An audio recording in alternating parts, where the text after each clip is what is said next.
Hello, everyone. Welcome. It is the Starcadia. We've got all of the peeps that are not in NASO, no tournament winners, nothing. It's just the true grinders, the true Omega Strikers up in this tournament here. My name is Wallaby Gangsta. We got Appa in here with me. How you doing, Appa? I'm doing great. How are you, Wallaby? I'm amazing. I'm hyped. We're gonna get started right out the gate. We've got two squads coming up. One that you've mentioned, Appa, that you've seen a lot, in a lot of tournaments, making it to quarterfinals. I'm not gonna pronounce this name, but it's WK Pot B. We're just gonna call him WK. And then they're going to be going up against Misfits. Definitely one of the strong favorites of this tournament coming up here. And on the Misfits side, you've got Ariano, you've got Play Dark, you got Windows, Blue Blazing Jumper. All these people could definitely be on a starting roster. If you're on the side of WK, what are you doing, Appa, here to go forward, trying to kind of psych yourself up for this best of one up here in Winners? That's definitely a good point. I will say that I think that WK has now had a lot more experience playing against these types of, I guess, almost, I wouldn't say super teams, but stronger teams. So while individually they might not be as well known, I think they're probably always have this underdog mentality going into most games, and they've probably made pretty good use of it considering their recent results. So I would not be surprised if that's the case. No, definitely, and I think that's a really good point. We do load into the match here, and we have Oni Village. Now, Oni Village is said by a lot of people kind of one of the more skill-expressive maps. One of the maps that definitely feels a lot less cheesy, a lot more team-based and team-focused. We see a Luna ban coming down as well, so maybe a Deadeye start for one of the Awakenings. We'll see. But we're looking at this comp here for WK. Zentaro, Estelle, Kai. Not necessarily the strongest stuffing comp. A lot more damage focused. Yep. It is pretty hard to, usually pick up kills with a kill comp on this map unless you're like really devoted to it because of how open and like you can kind of stand in the middle. But the Estelle is a very common pick, just because of how much core control they offer. Sure. Yeah, definitely agree. And we're gonna be getting into the match right off the bat. Play Dark, Blue Blazing, and Windows on the other side. You do have Smash U, Somno, and I believe it was Aaron on the side of WK. And we're looking at the Awakenings here. Egoist extra special start. So pretty much good for everyone across the board right out the gate, Appa. That is for certain. And as you said, there was lack of stuffing potential, but the Egoist will actually probably make up for that. The speed and the core flips definitely help a lot in scoring. And we see both barriers taken up right off the bat. Yeah, WK starting off with a quick barrier, but Misfits as well getting theirs. Right now WK is just kind of feeling it out, trying to get it to a good spot to potentially get that last barrier. It's definitely really difficult to get the last barrier on Oni sometimes, especially against Kai. Windows on goalie, that's a really interesting one. Is he known for being a flex player? I'm not really sure. I've actually seen him quite a bit on the goalie position, but I imagine the Luna was banned not because any Awakenings, although the extra special is definitely nice, but because Windows almost exclusively plays that in the goalie position from what I've seen. So very a nice awareness from the side of WK. Awesome. All right, and we are going to be getting kind of into that overtime for the first set and the first point already. Aaron looking a little bit low, very dangerous spot to be. Windows sitting with their core flip as well, so they are ready to potentially make a move forward. I do believe, yes, they are going eject buttons, so that core flip does have a lot of offensive pressure. And right there, you see Blue Blazing gets a great ultimate down, hooking that back in and getting that barrier. And it almost was a goal, but actually it is a goal. Blue Blazing off Smash U's pillar right there, and that's goal one going to Misfits here.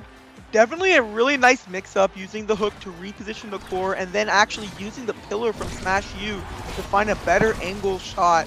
Very intelligent gameplay right there. Agreed, using the pillar can definitely get you that extra speed. But Smash U, they're sitting there with their flip. Somnu has their flip as well. Windows actually used the flip and lost it. Windows just looking really low here up, and they get the second barrier. This is really dangerous here for Misfits.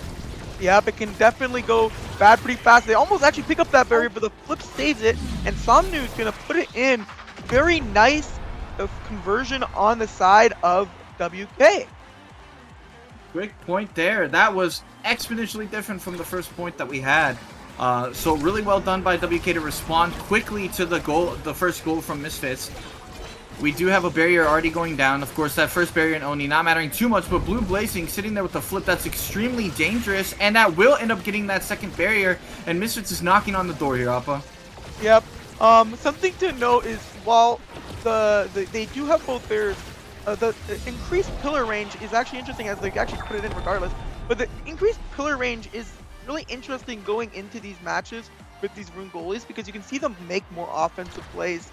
Obviously, it wasn't able to work there, but I definitely wanted to note that. Yeah, absolutely. That's a really good point that you're making, Appa. For those who are not really aware of what he's talking about, there was just a big micro patch that was made, and the Rune pillar range was increased greatly. I personally was very clearly not a fan. Did some chatting on the day of that because I'm not personally a Rune fan at all.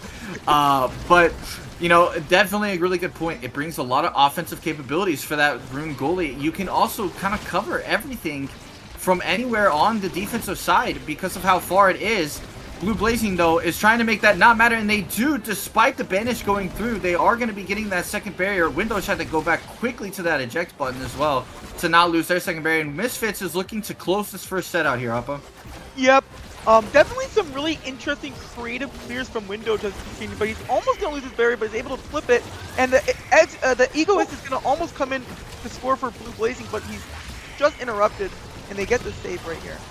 Yeah, and I think WK is being a little bit too impatient with their flips from what we've seen so far. I think they've not been getting the value from the flips, but right as I'm saying that, Playdark pushes it through.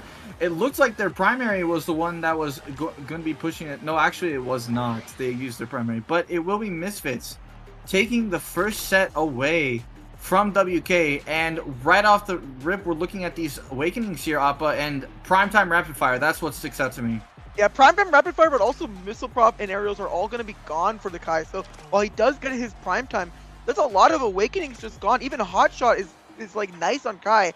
So I like to think about, you know, this kind of as like a card counting game, right? And a lot of cards just went down. Something to note here is that the Monumentalist will come in for the Rune, so his pillars will be larger. Not CTL or rapid fire taken though, but the rapid fire will be taken on the Zentaro. It was Zentaro, I believe, that ended up taking that one. And Hotshot as well onto Aaron. That's actually a big deal for Estelle. One of Estelle's, if not Estelle's best awakenings. So definitely good for that. I think a really good draft for WK overall here, Alpha. Yeah, if you're going to come back in this game, you know, after the lead, and it's definitely shown right here, right off the bat, how strong awakenings can be, as they are able to put one in right away. But if you're going to come back from, you know, a bad start, awakening draft, the first awakening draft is definitely a nice way to do it. Something also interesting is almost, I believe, no energy awakenings were in that draft, and there's a double ego. There's this ego to start, right? So you always look for these energy awakenings because that's how, you know, this game could get quickly out of hand if one side's getting like fire up Catalyst and stuff. Right. Catalyst, especially what the Zentaro and Somno is going to be looking for. Easily one of Zentaro's strongest awakenings out of the energy awakenings available. But Smash You will be losing their barrier here. Really good play from the side of Misfits to kind of layer their abilities down to get that second barrier cleared away. But Aaron, oh, that was a really good barrage by Windows and a pass to follow it up. It's going to be Misfits taking that goal. Really well played from the Misfits side of pretty much across the board there, Appa. Yeah, I think your point earlier about the impatient forward flip is definitely one of the issues right so far. They used the flip in that top corner, and they had just no angle because it wasn't like a particularly, you know, deep flip to hit. So he had to go for the pass, which is a little bit more choreographed. And Aaron was not able to convert on it sadly. Oh, the barrier's gonna go down. Feels bad. Does get the second barrage down. That is the power of primetime on that Kai goalie. Made a mistake. Was able to kind of conceded the barrier, but was not conceding the goal, which is honestly super important in the end. Blue Blazing is getting egoed up here. Somno trying to get that down to the Estelle. Does not. Oh my goodness. That is just Zentaro in a nutshell. I cannot stand that character. I'm surprised he actually reached that second strike because the strike down from Windows I thought was clear, but he was able to strike war Windows in the end and pick up that goal. Very nice. Really well played. And WK looking to, despite losing that first set, which is a really important set to end up winning, they are looking to knock on the door to get this second set for themselves. Misfits definitely a strong start here for this point, though. And oh my goodness, what a save by Windows coming through. Really great dash from Somno, though. And Windows will be dying. That's a KO, and WK takes the second set. And Appa, you mentioned that first Awakening draft, a really good spot to be able to get back some momentum, and that's exactly what WK just did here. Certain. And here's the catalyst is going to actually be picked right away from this entire likely. Something interesting is there's stacks on stacks, which is actually notably pretty powerful on this map. It's gonna be taken by Windows. Maybe that could be a nice, I guess, like, you know, I guess reimbursement for the catalyst here. But even like the twin drive is actually so strong on Estelle on this map because just how much space you're able to make with the second one, and also the timeless creator. If those offensive pillar pushes, especially in that last point, weren't enough, the timeless is gonna make it even more obnoxious for Windows to get these clears up. Yep, definitely. But one thing the Rune is going to have to be careful of on the side of Smash U is they're going to have to be making sure that they put their pillars down preemptively just like that. They are huge. It is so difficult to get them down because it's very easy for the core to get hit. But Somno is actually going to be taking a KO down onto Blue Blazing, and then they're going to get 2 barriers as well. Those Rune pillars are huge. Oh my goodness, they are taking up so much space. They are. They're essentially just playing. It's like playing a second midfielder with how much core control they add to the side of Smash U, and they're once again able to get this kill. They're able to get both barriers and almost this goal. I mean, good defense by Windows, and they're actually able to trade a barrier back. But I believe this flip is going to be it for the side of WK. Yeah, Somno coming in, that catalyst, like you mentioned, very, very impactful awakening. It had to, I believe they went egoist, correct? Yes. Somno did go egoist, yeah, so they did have that movement speed coming up to the core to catch up to it. Windows just really had to guess and didn't really have much of a chance in that situation. And already WK is getting another barrier, and we see WK putting on a ton of pressure right now with all of the awakenings that they have to continue to keep that core control. Yep, the both flips are gonna miss sadly, but actually I believe the other flip was just for damage as they take out Blade Arc, and they're in a power play situation. And can Windows actually even defend this because he's stuck in this corner here? They forced another flip out of Blue Blazing and put it in the top corner, and all of a sudden WK is just striking on all cylinders. They're 5-1 in the last 6 points. Yeah, they are running away with this. Honestly, they are running away with this right now, Appa. They are up 2-0 already. Very quick Oni goals. And they did lose a barrier to start on this one. So it looks like Misfits is trying to kind of bring back some pressure. You know, 2-0 is definitely not over. That is not the end of the set. You have to finish it all the way through. But it is just so brutal right now with the rapid fire on the Zentaro. The hot shot into the twin drive on Estelle. They have so many abilities to keep this constant pressure down, and I don't know how Misfits handles it. Yep, and to make it even worse, I don't even know how they're supposed to get to this barrier. These pillars take up the entire space of this barrier, as Matthew just has to play, can I place the pillar before it goes down? But they are finally able to get it, as the bandage is not enough, and he almost locks himself in, but they're going to pick up the kill, but not enough to stop the goal from going through from Blue Blazing. Really interesting that ended up getting pushed through. It definitely looked like there was some strike opportunities to make sure that didn't happen, but regardless, it is going to be 2-1 now instead of the 2-0 that the WK was initially holding. And Blue Blazing already trying to get some pressure down onto the second barrier right off the get-go, but the Rune pillars are just, they hold so long and they are so big. Yeah, Aaron. They take up the entire barrier, but sadly, the way you counter it is just play on the cooldown, and also, you know, you have to put so much pressure that you can't place it in time. And that's what's going on as they're able to pick up, you know, the tying goal in the set, and it's all of a sudden 2-2. As you said, the set isn't over until you're up 3, you know, so they definitely have the chance to come back and take the set themselves. No, like we mentioned, 2-0 is not the end of it. You need to finish it. And like I was mentioning previously, the size on those pillars, like you said, can definitely be a huge concern when you have Monu and Timeless. I do believe runes tend to not usually go both. I mean, I could be very wrong on that, but we'll see if Smashy is able to make it happen. Another flip that just doesn't really go anywhere. Play Dark with the good Strike War onto that. Somno is trying to make something happen, but Aaron does end up getting the KO. Blue Blazing running with Egoist and their flip. Uses it really, really early. I mean, I think that maybe they could have waited for that one, Appa. I think they were just trying to make something out of the power play, and sadly they were not able to get it. I mean, this has been the story of this entire game, of these early flips, and the pillar's not able to form as Blue Blazing stages the comeback in this third set to bring it 2-1 as we're going into this next draft, and there's definitely some interesting awakenings still on the table. Yeah, wow, and that was a really, really good comeback from the side of Misfits to bring that back. Down 0-2, that's never easy to do.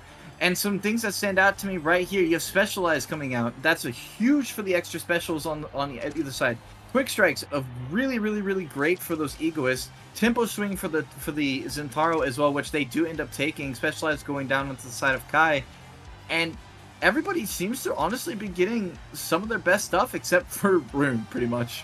Well, Rune has to take the Spark. In a draft, there's already 3 Sparks. But you know that the last draft will have that Spark of Focus. And, you know, if they make it to that last set, that Spark of Focus could actually, you know, be the key that he needs for these cooldowns. Because, once again, Rapid Fire and, you know, in Prime Time are all gone. And even Hot Shot's gone. So, like, he wants these cooldowns. Since it doesn't matter how big your pillars are if you don't have them up, right? No, absolutely. I think that's his idea behind it. Yeah. No, I definitely agree. And Zentaro also not being able to get quick strikes for their energy build was a really good takeaway from the side of Blue Blazing. I think that could have been very dangerous if they had let that go through. But right now, you know, WK was kind of dominating all the way up through that until that second point went through last set. But since then, it's kind of been just all Misfits, 4 unanswered. Yep, I think they finally figured out how they want to counterplay this rune of essentially just applying massive offensive pressure. So even with these pillars, you know, being massive, it doesn't matter if they can't form or if they're on cooldown, right? You can also walk over them where you think they're going to spawn, so they can't form that way either. But they are able to take a kill back on Blue Blazing as they try to make another offensive push. But like Windows has been absolutely phenomenally today on this defense here. Yeah, Windows has been doing a really, really good job, but they are finding themselves really low. This is very dangerous against that tempo swing Zentaro. Ooh. And, I mean, really good save there so far, but it is going to be a flip coming out from the Estelle, and a good pass up to Somno, who's going to be putting it in. Playdark almost got that blink down to potentially save it, but it is going to be goal number 1 for this set going to the side of WK. Yeah, but it's a little bit important that Windows did not actually perish there because he has stacks on stacks, right? He's going to lose these stacks if he dies. I believe they were probably actually trying to get the kill instead of just directly scoring, but they realized they needed the goal point. And as if to interrupt me right away, Misfits takes that barrier and puts it right into the net right away. These quick strikes are definitely coming in handy on this type of open map where you have a lot of room to dribble. Yeah, I'm shocked Blue Blazing ended up having that space to get that Strike War win, but they did get it. And Windows continuing to get some really good vertical barrages down. That's going to be a really dangerous situation. And yeah, that second barrier does end up going down. Smash You very intelligently gives up the top barrier, doesn't lose both. And Somno is looking to get that KO and gets both, but he casts it. What in the world just happened? The Kaz of the century. If they don't put it in here, okay, what do they do? But that may have been the Kaz of the century. I've never seen one. Oh my goodness. Oh, I don't know if I've ever seen an open net miss quite like that. But something that's really important, and you mentioned it previously, Windows, no stacks. Yeah, the stacks on stacks being gone. Definitely a lot of the speed that's been like putting a lot of pressure on WK is gone now. And he's now forced to essentially use these secondaries more defensively because he doesn't have that speed to move up. As both, you know, first barriers taken down, not usually a concern until the second one comes down. Yep. Oh, definitely not super concerning. Who ended up dying? It was Estelle, but Smash You makes a fantastic save. Somno gets a potential clear out, but the Kai Barrage, man, we love that ability. Just so good at taking barriers, and yep, cleared up, but that's never safe against an Estelle. Puts it in, and that will be Misfits winning this best of one despite a valiant attempt from WK, and they Yep. will be moving on to the winners finals. Yeah, definitely an incredibly close match. I hope to see these two teams go at it again. Maybe in grand finals, but at the end of the day, Misfits it does come out on top. As we can see some of these stats here, we can note that there's just the massive amount of I guess core control that Playdark and Windows were able to have. 173 redirects, by far the most in the game here. Yeah, absolutely. And Kai oftentimes will be the one that's going to be, controlling those redirects as well. Aaron, Smash You definitely, or Aaron and Somno, sorry, were definitely doing a good job of trying to make sure that they ended up, getting some of those KOs. It was an 8-1 KO advantage for their side, but and they had the damage advantage as well, massively. But I do believe that, on Oni Village, you can have some really big KO and damage advantages and still not end up getting the victory. But regardless, 8 goals to 11 or to 10 goals, definitely WK, no slouches. They will be a very scary team to potentially be coming up later on. That is for sure. I like if there's any team that I could see, making it to the grand finals despite an early loss, this WK team's definitely shown they're definitely not to be, made fun of. Putting on an impressive performance against one of the tournament favorites here, Misfits, but are not quite able to pull it through. So I hope to see them again later on, as we've been seeing, coming to the end of these replays here. But yeah, that is for certain. Absolutely. Really well done there by Misfits. We will be moving on to the next match really soon here. I believe the next match we're going to be having on stream is Quest Esports. And that roster is going to consist of Hamster Quest, Switch, Toasty Local, and Sloopin. And they're going to be going up against the Misfits team we just saw. And we're going to be hopping right over into that. This is pretty much the two tournament favorites as far as I can see right here, Appa. Quest Esports coming in. You've played a lot against them. I've played a lot against them. They're a very dangerous team. How do you see Misfits potentially stacking up against this Quest Esports squad? Yeah, definitely. If there's any team that going into this tournament, or even last tournament, people were surprised they were not able to pull it out. But going into this tournament, they're definitely looking to actually finally win the Arcadian. This as they have shown in the first part of it as going completely unbeaten. I think that if there's going to be a team I would predict to beat them, though, it's this Misfits team that we just were able to witness. Obviously, the tournament experience on the side of Quest Esports behind Hamster Quest and Switch is pretty impressive. But even without Blue Blazing's performances in tournaments as well, from collegiate and stuff. So definitely, actually, a clash of the Titans right here going into this winners final match. Yeah, I fully agree, and I do believe this is also a rematch. I think this matchup happened earlier in this tournament. And somebody in the chat can correct me if I'm wrong, but I do believe it did happen, and Quest did end up taking that victory. So we'll see if Misfits can bounce back. And we'll also I'm interested to see if they keep the same roster. I know Jumper was in here earlier trying to potentially get in on that action. So Yeah. we'll see if they end up giving him a shot. But regardless, we are going to be getting into the queue right here. And what is the map? Gates of Obscura. Definitely an interesting one to see. One of the more controversial maps. It's kind of grown on me a little bit more, but there's definitely some upsetting things to play against if you're not prepared for this map. And we're gonna see, probably some picks like, this type of melee goalie like a Dubu, or even in Rune I've seen quite a bit, and also the Asher is very common on this map as well, as it looks like it's gonna be picked up for the side of Switches. Yeah, Asher definitely one of the more common picks. Dubu as well for the goalie side. I didn't really unfortunately catch what the ban was. It was Kazan and I'm sorry, I cannot remember the other one. I think it was Zentaro, but I'm not 100% sure. Interesting. Okay, so there's a Rune up as well. That is also another potentially very strong pick. Yep. And we're going to see Asher's come out and Estelle coming out for both sides. I wonder if we're just going to see a complete mirror here as we see, as Kai coming out for Windows. You know, obviously we saw it in the last match as well and performed absolutely phenomenally on that. Definitely interesting to see it here though, because it's a little bit less of a common pick on this map. Right. Definitely. And I think that also, you know, Kai can struggle a little bit against the Dubu matchup. Goalies, the matchup of goalies is actually on Gates of Obscura a lot more one-on-one actually. They usually goalies don't necessarily have as much interaction with each other, but on this map they definitely do. And you can see, I think this is Toasty, correct? On the Dubu? Toasty on the Dubu moves all the way up and gets both, helps the team get both pairs, but they aren't quite able to get the final goal. I like how Hamster Quest is essentially just playing the clear out into that gate, as they just essentially perfectly play this map. It's almost a textbook round right there for the side of Quest Esports.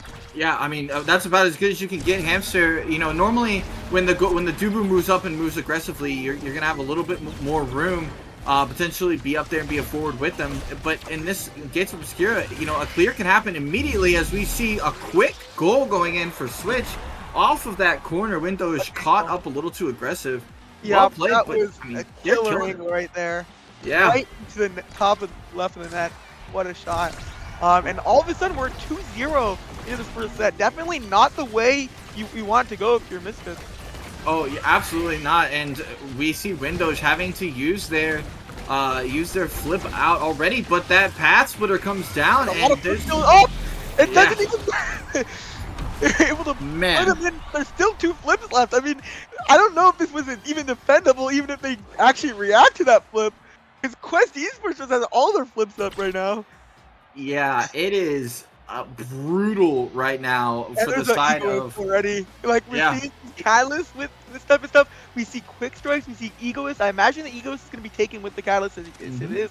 Prime Time is going to come in, but I also imagine Quick Strikes will probably also come in just for full energy management here, almost like playing an RTS right here. Yeah, no kidding. And then Big Fish, you do see for the side of Dubu on Quest Esports, Toasty taking that size. That's going to be really important when they're pushing up. It allows them to get a lot more strike war wins as well.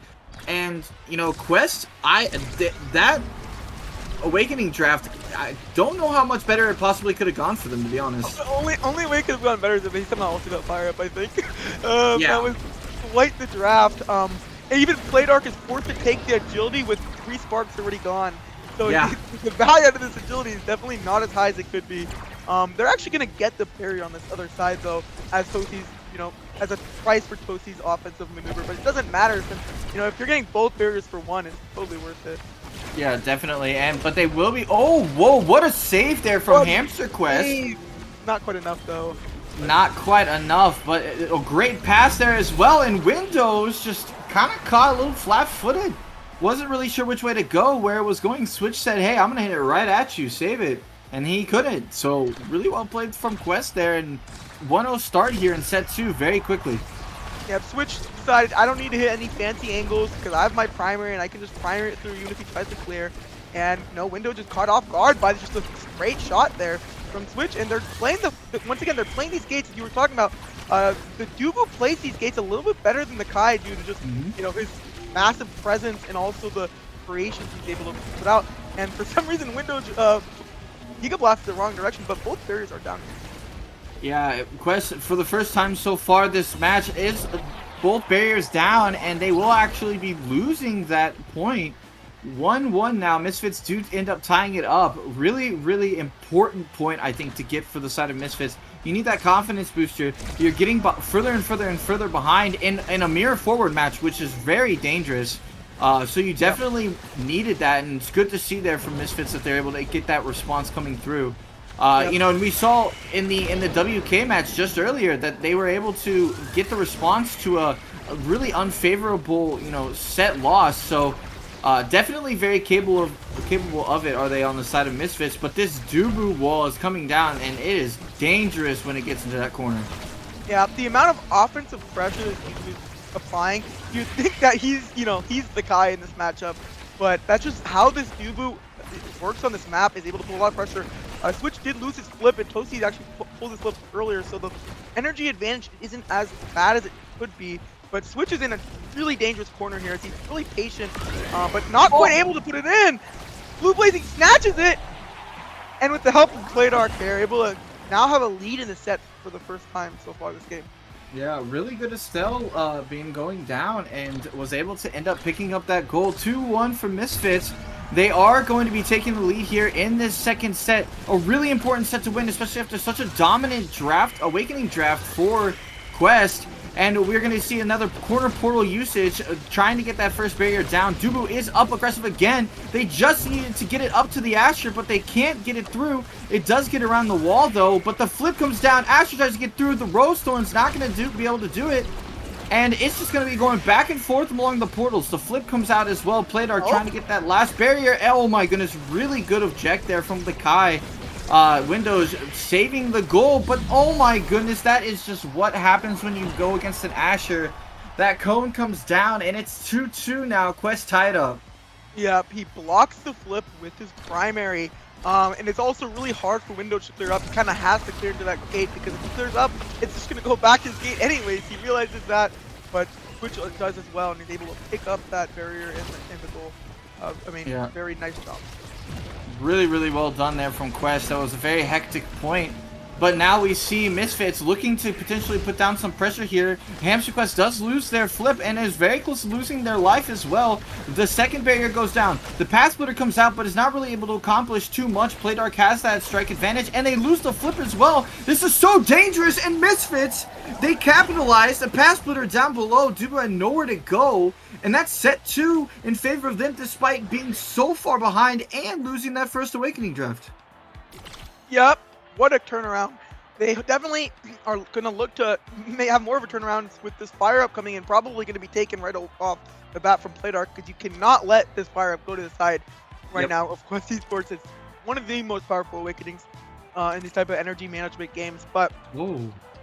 Reverberation over time. Reverberation, interesting, definitely interesting. I think the concept is, I have big fish. I, might get more, cooldown reduction. Definitely controversial though, especially when the timeless creator is having such an impact on these offensive pushers. It would just make it even more obnoxious. Especially you can cover the portals too. Yeah, it looks like they're being very aggressive with that Dubu wall. The Tofu Fortress, and not utilizing timeless could definitely potentially kind of hurt the the threat of that offensive pressure. Windows making great saves, and yeah, this is where you were talking about that wall in that corner. It goes down pretty quickly. They do get both barriers though, so they're able to not really get punished for it, and that great beam from Hamster as well puts that core in. And Oppa right now, Quest, they're like, oh yeah, we see you taking that set 2, but Hamster Switch, ring around the rosy, and they're gonna take that first goal. That is for sure. They're actually playing. You see it on kickoff. They're playing to hit it towards the gate, so they can either push it to the other side or push it through the gate. And they have to the other team has to focus on both options. Very clever play on the side of Quest Esports, but sadly they're going to lose both barriers in the process. Actually, it's an offensive attack, but Blue Blazing just shoots it the wrong direction, right to Tokyo Local Cat. Yeah, really unfortunate. Definitely a goal opportunity there, but Blue Blazing will be capitalizing off of the Playdark pass. Hamster didn't really have too much they could have possibly done. And that's going to be goal number 1 for set 3 on the side of Misfits. They tie it up again. This is looking eerily similar to how set 2 looked here, Appa. Definitely, but I would say, the one difference is it looks like Esports is playing with a lot more confidence than they did in the second set, right? Like, I think after they gave up that first goal, they were playing a lot more defensively, but they don't even care. They're just going to take that second point, and that's the type of confidence that Quest Esports needs to win this game, because they definitely, when they're on these offensive pushes, they're just so deadly. It's the problem is when they start to doubt themselves. As we see a kill coming in on Switch here. Well, can they play this defense though?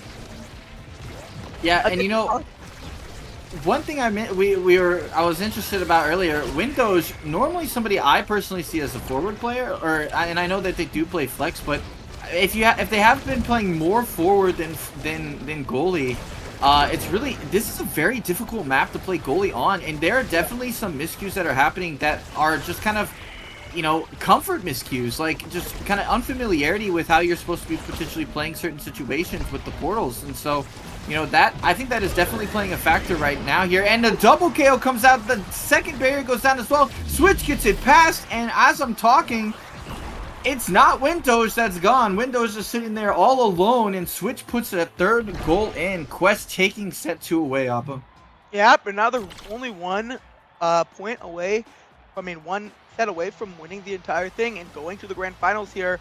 As we see some interesting awakenings, the stacks on stacks is definitely probably going to be taken, or the tempo swing is another really good one for Asher. It's going to be stacks taken here.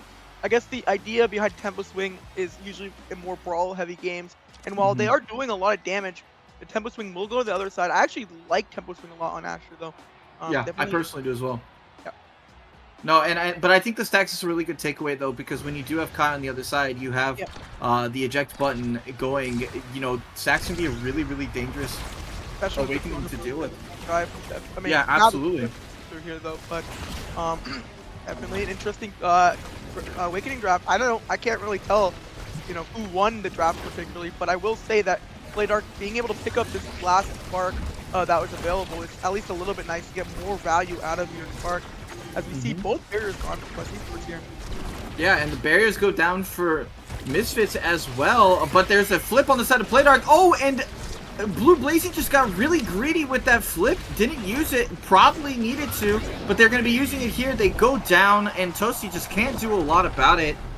Really, really nicely played goal there from Misfits, but, you know, that's going to be very, very risky. You use a flip. You try to, you know, get greedy with that second flip. You got to just commit, I think. Especially with this Catalyst card, your flips do not have the same, like, you know, I guess you don't have to be as careful with it. As long as you get some value out of your flips, even if you're not like scoring, just even putting high pressure offensive situations, it's very nice to do because you're gonna get your flip back, especially on this Asher character, really fast. Right. And also another thing to note is the tempo swing is coming out and just dealing so much damage to the side. Yep. Hamster Quest and side of Quest Esports. So very nice pickup from Blue Blazing there. Yeah, and you can see already that damage coming down gets the KO for them. Windows going through the portals, thinking with the portals trying to get through. The flip comes out as well. Switch not able to really get the second barrier or much out of it at all.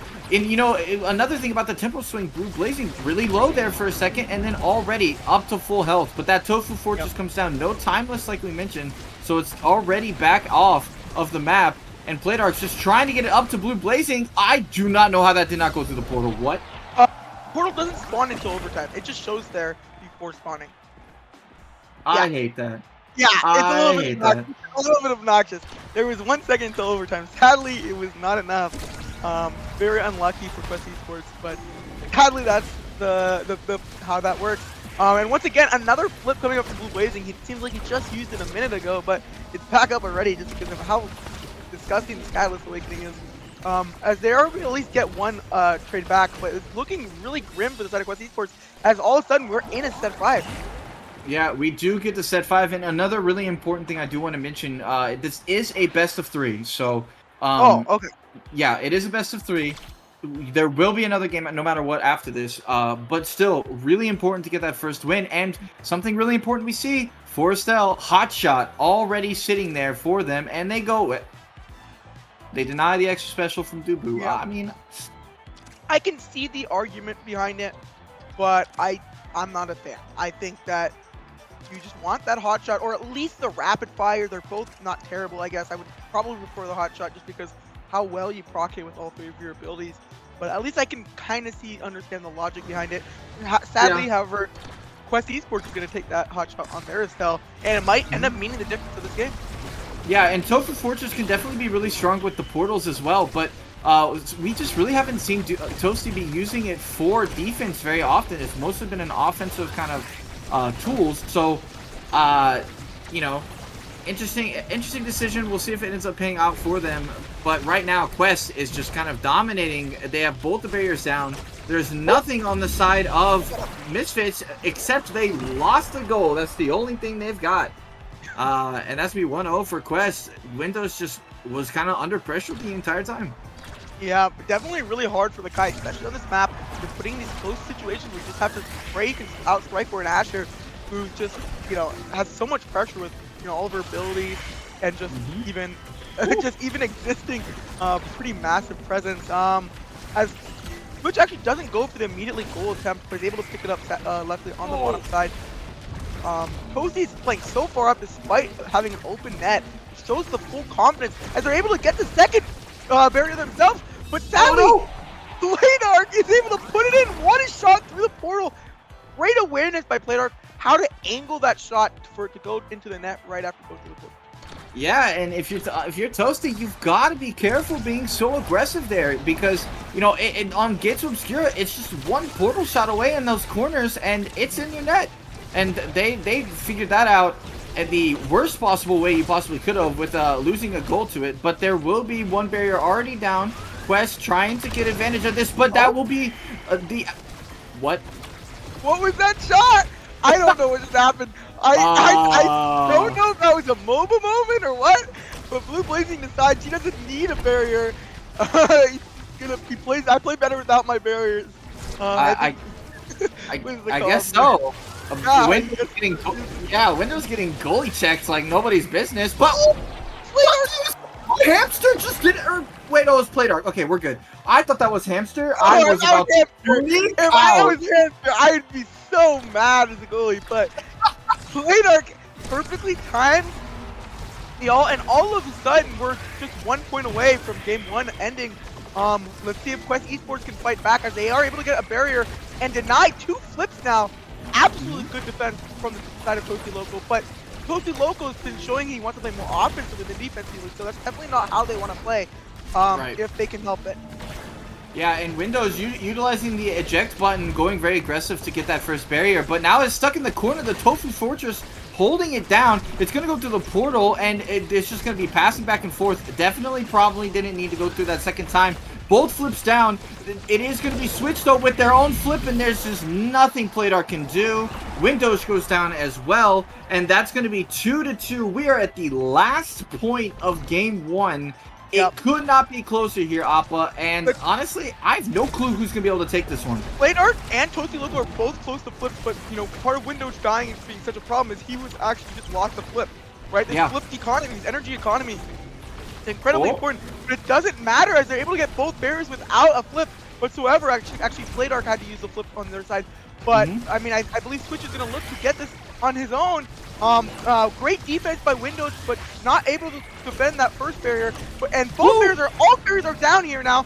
Complete open game. Can Switch put this in 1v1? Not quite. Oh, they have another opportunity. Hamster gets the blink down, the Rose Warp going through, and Switch able to get the primary down as well. We talked about that. Asher primary being so brutal. And it's going to be Quest Esports. It's so interesting because they looked so dominant for the sets they won. But Misfits kept it close all game long. But Quest Esports able to take away game 1. We get to the stats here, 11-10 in goals. You have the KO advantage again on the side of the losing squad here. But it just didn't matter. Quest was able to get the goals where they mattered the most. Yeah, definitely. One thing to note is that a lot of times in these games, the kills aren't as important as long as you're able to keep them somewhat close as just the core control overall. And I wouldn't say that the core control was actually massively in the favorite side of one side or the other, as if you look at the redirects, they're all about equal. In fact, Playdark had a high dominance over that midfield control. But at the end of the day, Switch was just a little bit more efficient at shooting than his brawler counterpart. As Playdark was actually forced to put in a lot of the goals instead. Yeah, definitely. Yeah, absolutely true. Asher, normally somebody you see as being the one that's kind of that forward scorer, but Playdark, Estelle can definitely be played as a scorer, and Playdark was able to really utilize that very well, while still having the most redirects in the game. So fantastic game coming out from them. We'll see if Blue can kind of come up and play up a little bit. I will say, Blue, he doesn't hear this. He doesn't hear this. But my man needs to not primary back towards the net. Please. Or strike. I mean, Definitely one of the flips of all time. I think he was attempting to like clear it, but ended up doing quite the opposite with that strike. Unfortunate, definitely, but at least it did not cost him the point. Like, imagine if you lose the game off of flipping back into your own barrier and losing the point. Like, that would have been the worst. But luckily, luckily, we're not gonna see it on the highlight. I guess reel forever, just only of this match. So. And we're gonna head into game 2 though. Definitely Misfits has shown they can actually, win this very easily. If just a few things went different, for sure, Misfits could have taken that game. Very close to doing so as well. But Bestie Sports is able to come out on top in that game 1, as we get everyone's favorite map, Inky Splash Zone. Oh, I love Inky Splash Zone. Nothing makes me more excited to play Omega Strikers than Inky Splash Zone. We do see the bands coming out. Asher looks like on the side of Misfits. Not really sure what the band's going to be for Quest quite yet. But, we get Gates of Obscura. We get Inky's Atlas band. Okay, interesting. Is Windows an Atlas player? I think the idea is more of these melee goalies are really common on this map. Dubu, Atlas. And I think maybe they realize that maybe Windows doesn't play Dubu, so if they ban the Atlas, he's forced into maybe another type of goalie, like this Aimi or this Rasmus or something. Definitely could be a twin drive as well. Yeah, it could be a twin drive as well, for sure. But yeah, we do end up getting the Inkies. Misfits, they are down 0-1 here, so they need to make this happen if they want to be moving on to grand finals. Otherwise, they have to make the run through the losers bracket, which we've seen there's some dangerous teams down there, so definitely not something that's guaranteed. You see this classic kill comp though. It's actually rapid fire super search. Really interesting. But this is like one of the most classic kill comps, right? The Aimi, the Vice, and the Centauro just has so much damage on the side. But because of how fast rounds are on Inkies, I don't know if how common these types of comps are even played. As all of a sudden, their lack of defense because of their high damage output instead is going to cost them a barrier and almost a goal right here. And it will, as Playdark is able to sneak into that spot and put it in. Yeah, no, I definitely think that's a really good point. Kill comps, not always necessarily the strongest on this map, but a really, really important thing to note is that corner is dangerous. That corner does get opened up, and it does end up being somewhat a place that you can KO off of. But I do believe you do need to take the barrier down to accomplish that, correct? Yep.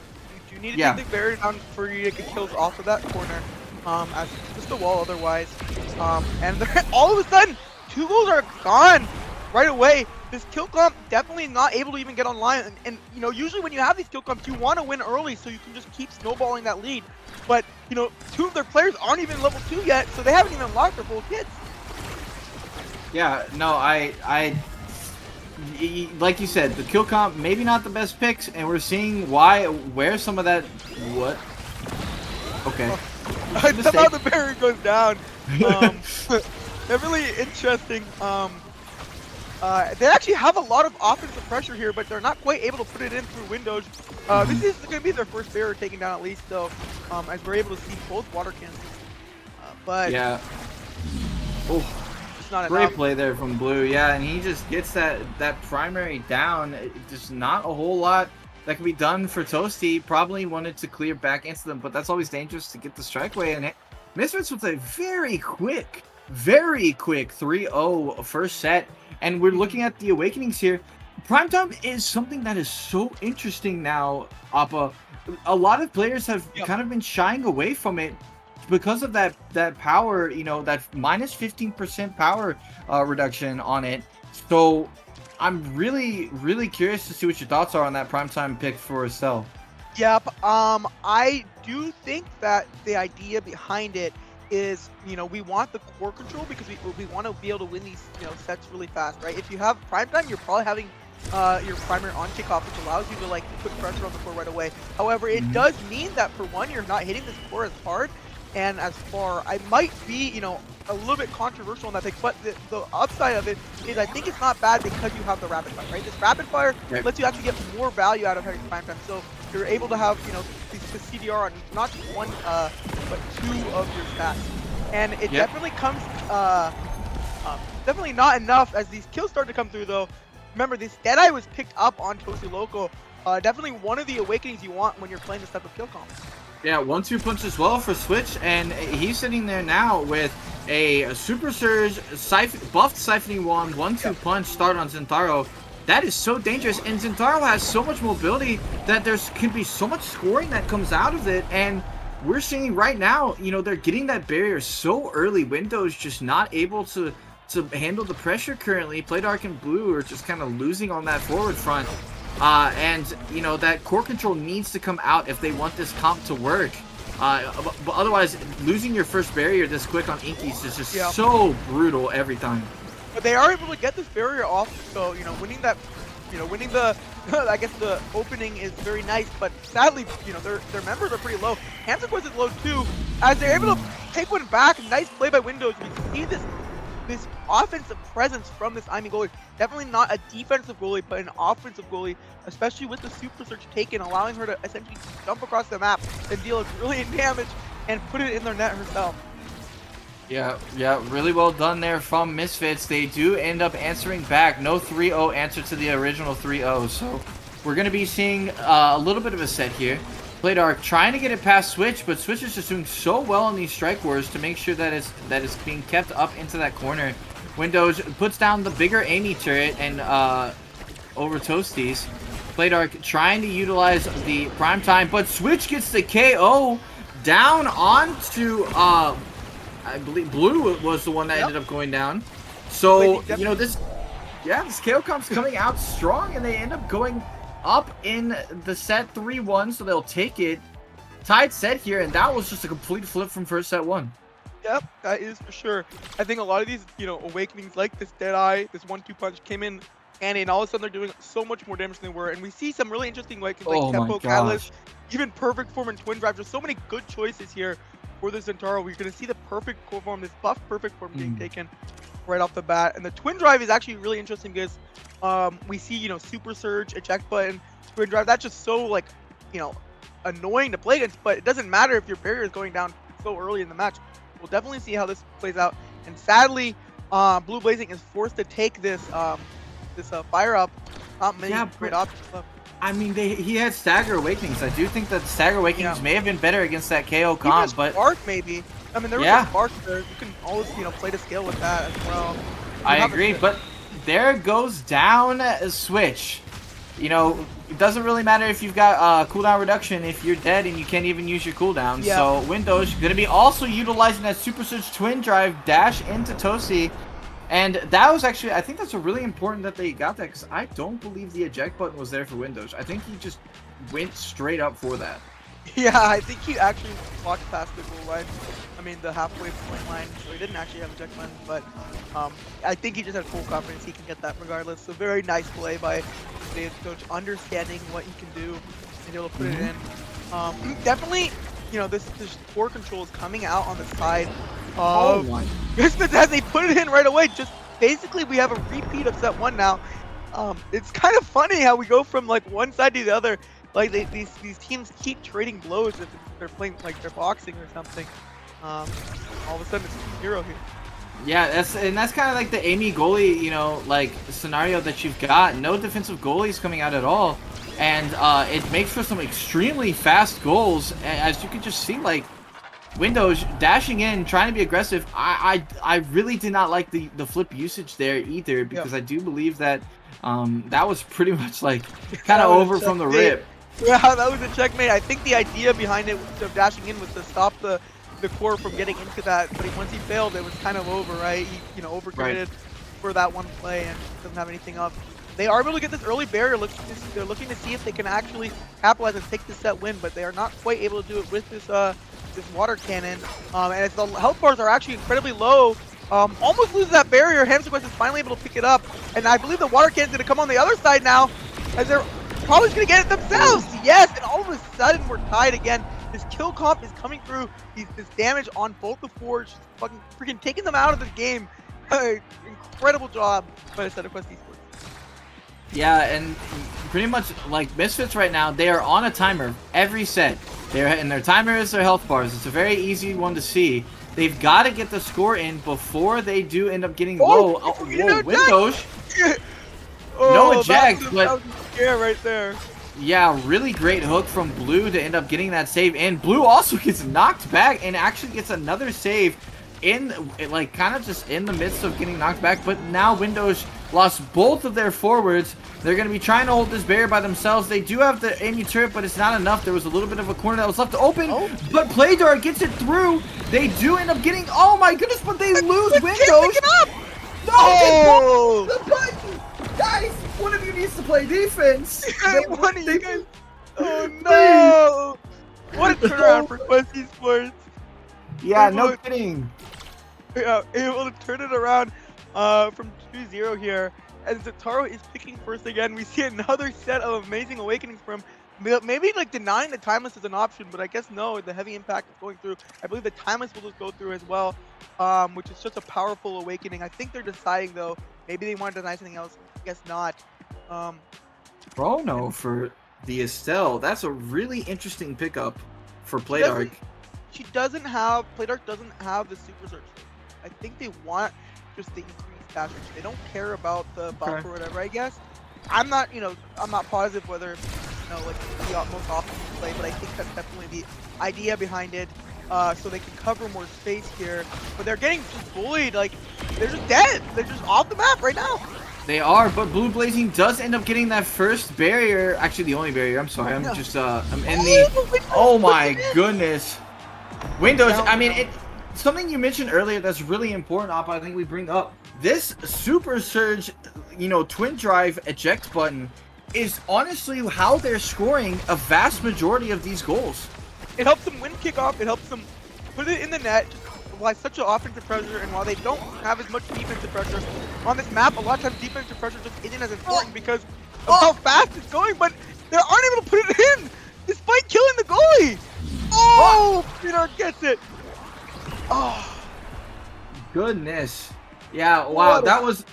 I'm sure. I didn't really see how Toasty ended up dying. I don't know if Blue Blazing was the culprit, but he does have that specialized. They showed up, and right now Misfits is telling them that, hey, we've got the promotion for you. We are playing better, winning more, and they're trying to take this fourth set and tie it up and send us to another game 5. The Inky's splash zone comes down, and Playdark not able to really fill it up with that primary. Blue Blazing trying to do it themselves. The dash blink comes in from Windows. Playdark puts it down at the bottom, and then Windows dashes back in again. And that's a 3-0 again for the side of Misfits. We're going to another set 5 here, Oppo. Yeah, we're cue the Silver Scrapes because we are in yet another set 5. Extra special is here. You cannot allow this Ivan to have it, but luckily it's definitely not a bad awakening on the Vice. Some other interesting things to note: the aerials, the missile prop are up here. The hotshot as well is up here. Definitely note. Yeah, they're not gonna let the Monu timeless Imi get that extra special. I think that'd be too oppressive on kickoff because these extra specials are so powerful. Something also interesting: Toasty Local, who previously did not have a dash extension awakening like this, he did not take the super search. He took the rapid fire, takes the aerials here. So now is finally gonna be able to at least contest with the dash range windows. Yeah, they'll be able to contest for sure. They have eject button themselves as well, but the timeless Monu turrets are just coming out. Windows, it's really kind of on Windows, in my opinion here. They have so much pressure with their current build. They've kind of just set up to carry this game, so they're definitely going to need to be able to push forward. But we do see Switch just getting ripped by the splash zone, and 1-0 real quick from Misfits. They got that barrier really early, and even though Quest was able to answer back, it ended up not really mattering. It's going to be goal 1 going over in this set 5, and they're already putting more pressure down here, Appa. That is for sure. This might be one of the fastest 5-set games I've ever seen, because these 3 rounds that just end as fast as they start. The turret is going to come in to help defend, but it's looking like the offense is now on the side of Quest Esports, as they are the ones who have the barriers in it and are pushing for lethals on both Playdark and just the net here. Yeah, they do, but right now, if Misfits ends up getting this barrier, they're going to have a splash zone to work with, and they do get it, so the cannon's about to come out. But right now, Misfits needs to get into that middle portion. A really good flip there from the side of Toasty, and Switch finishes it up. We are at 1-1 now. It is getting closer and closer to that 0.5 set 5 that we saw last game. Ironically, just like this in the same spot last time, the energy bars are also similar on both sides, but all of a sudden the barriers are already down. The water cannon takes out Bladark, and Switch with SB is able to basically repeat what happened last round, and all of a sudden we're on not just game point, but match point right here of our series. If Quest Esports scores another time, they're in grand finals. Yeah, right now Misfits needs to potentially try to get these two to get this to a game 3. Oh, Blue Blazing had an opportunity to get a barrier there, I think. Instead loses their life. Oh my goodness. There goes the Amy as well, but Bladark gets the barrier. They put down the turret. It's not gonna matter. The flip comes through and Switch takes it. Bladark tried their absolute damnedest to get that through, but it's 3-1. Set 3 in favor of Quest, and they will be moving on to the grand finals here, Appa. And what I've never seen that ending animation. That looks cool. That's so cool. That is it's definitely a treat for us to see. But yes, they're gonna move on here into grand finals. But once again, that was one of the closest, 2-0 sets. Matches I've ever seen. Both games going down to the wire here. Absolute fantastic performance. Definitely two teams you might just see in grand finals regardless. We might see a rematch just because these teams are absolute monsters in this tournament here. And I believe while Quest Esports has had their number, it's definitely like the type of games that could go either way. Yeah, definitely agree. And an interesting thing to point out while we're looking at the stats, I know the stream sees the highlights, but Misfits actually was up against Quest in goals in 10-9. They won the goal matchup. They just did not win the set matchup. So, they definitely are right there the whole time. It could easily go one way or the other. We'll see if Misfits does end up making it to Grands, because we did see WK earlier actually put a lot of pressure, but as we're going and looking at the bracket, WK actually lost to Lakeland University. Soren putting their mark down on this tournament themselves. And we're going to be finishing that losers semifinals. We'll be watching the losers finals as well. And then it'll be the grand finals. So we are going to take a short break here, and we'll be coming back. And when we come back, we're going to be seeing the losers finals between Misfits and the winner of Lakeland University and We Cookin'. So please don't go anywhere. We will be right back.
Uh, I'm a liar. You're We are alive? not back. I am a liar. We're not back with the losers finals. We're back with the losers semi-finals, actually. A best of one. And it's going to be Lakeland University versus We Cookin'. And this is actually quite a matchup itself. We have Lakeland, the classic Itihan, Soren, Mouse, Witchings. But you also have on the other side of We Cookin' it's Reapers, Mlu, Maddie TV, and Fiery. Yeah, what a team. That is a Lakeland squad. Lakeland also was able to take out 2 upsets here on Party Rockers and the WK bunch that we saw in our first match of the day. So definitely they're coming in hot here. They might be 8th on the ladder, but it definitely showed their ability to upset here. Yeah, no kidding. And this is going to be a best of one, so a really rough matchup to be kind of put into in the losers. But this will be to get to the losers finals, so they're going to be going up against Misfits. And pretty much all these teams from here on out are going to be tough to beat. So they're going to have to come in here with their A game in order to make this happen. So we know a little bit about Maddie, Fiery, and Bloom. You got a Stealth player. Fiery is definitely one of the stronger West Julie players and kind of scores in general. Maddie is locked down on that Kai.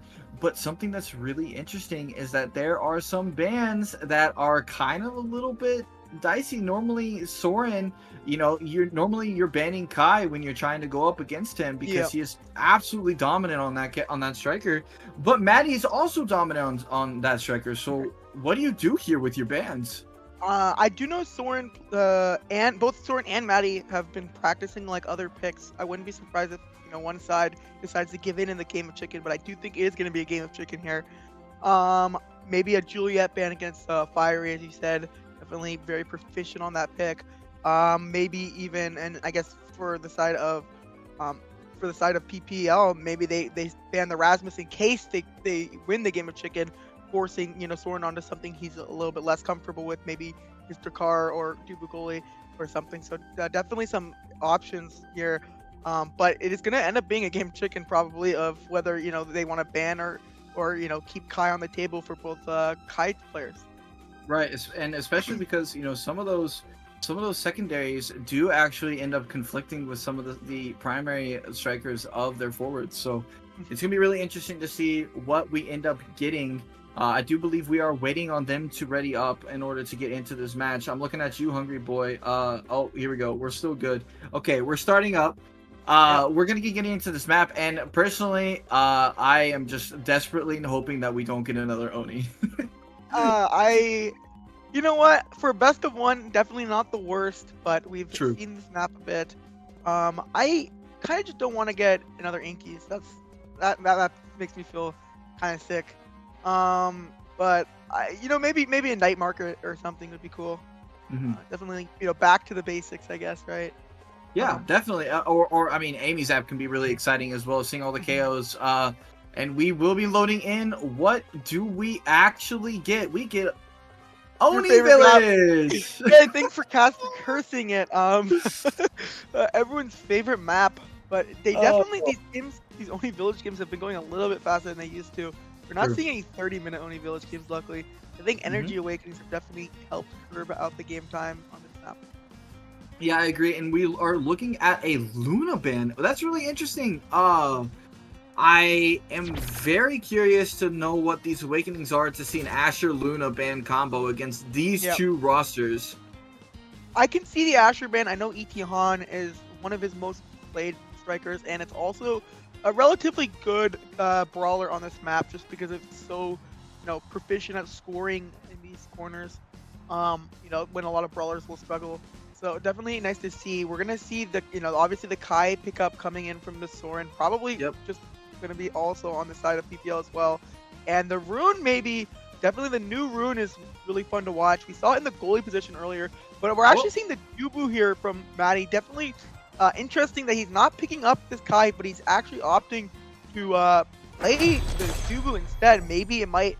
Oh, it's not Maddie. It's not even Maddie. It's Reavers playing. So that makes a lot more sense. We're gonna see this common forward duo on Oni Village, the Rasmus himself. And that would make sense. That would also explain the Luna ban as well. Rebirth is definitely a Luna main, so everything is starting to make more sense. And we don't really know what that second awakening was because guess what? It's a built different game, a nerfed built different, but still built different regardless. Everybody's going to be getting that size. Rasmus is extremely deadly with that built different. Juliet is extremely deadly with the built different, and Rasmus, piloted by Fiery, is also going to be utilizing that size to get the first goal onto Soren. Soren a little bit aggressive forward, and it's going to be 1-0 now on the side of We Cookin'. A really important thing to note, this is not BBL. It's just one of them. Yep. It is just one. I do think that we're seeing a lot of struggle on the side of Lakeland to actually maintain the score control. Because Estelle Rasmus just have it on lock. The core is almost always on the side of Soren. Soren uses the barrage here, the wrong directions, but they're finally able to get at least some offensive pressure. But like all of a sudden, it's just back onto the side of Lakeland.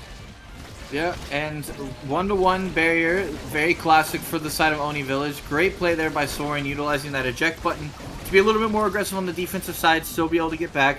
Mouse, also a pretty decently well-known rune player, trying to utilize these rune buffs to potentially make something happen. Fiery does get the dribbles down. Soren, really good clear there, but the pressure's not gone as Bloom gets a core flip pass over to Fiery. Great pillar there from Mouse in order to potentially stop that goal. Almost die here.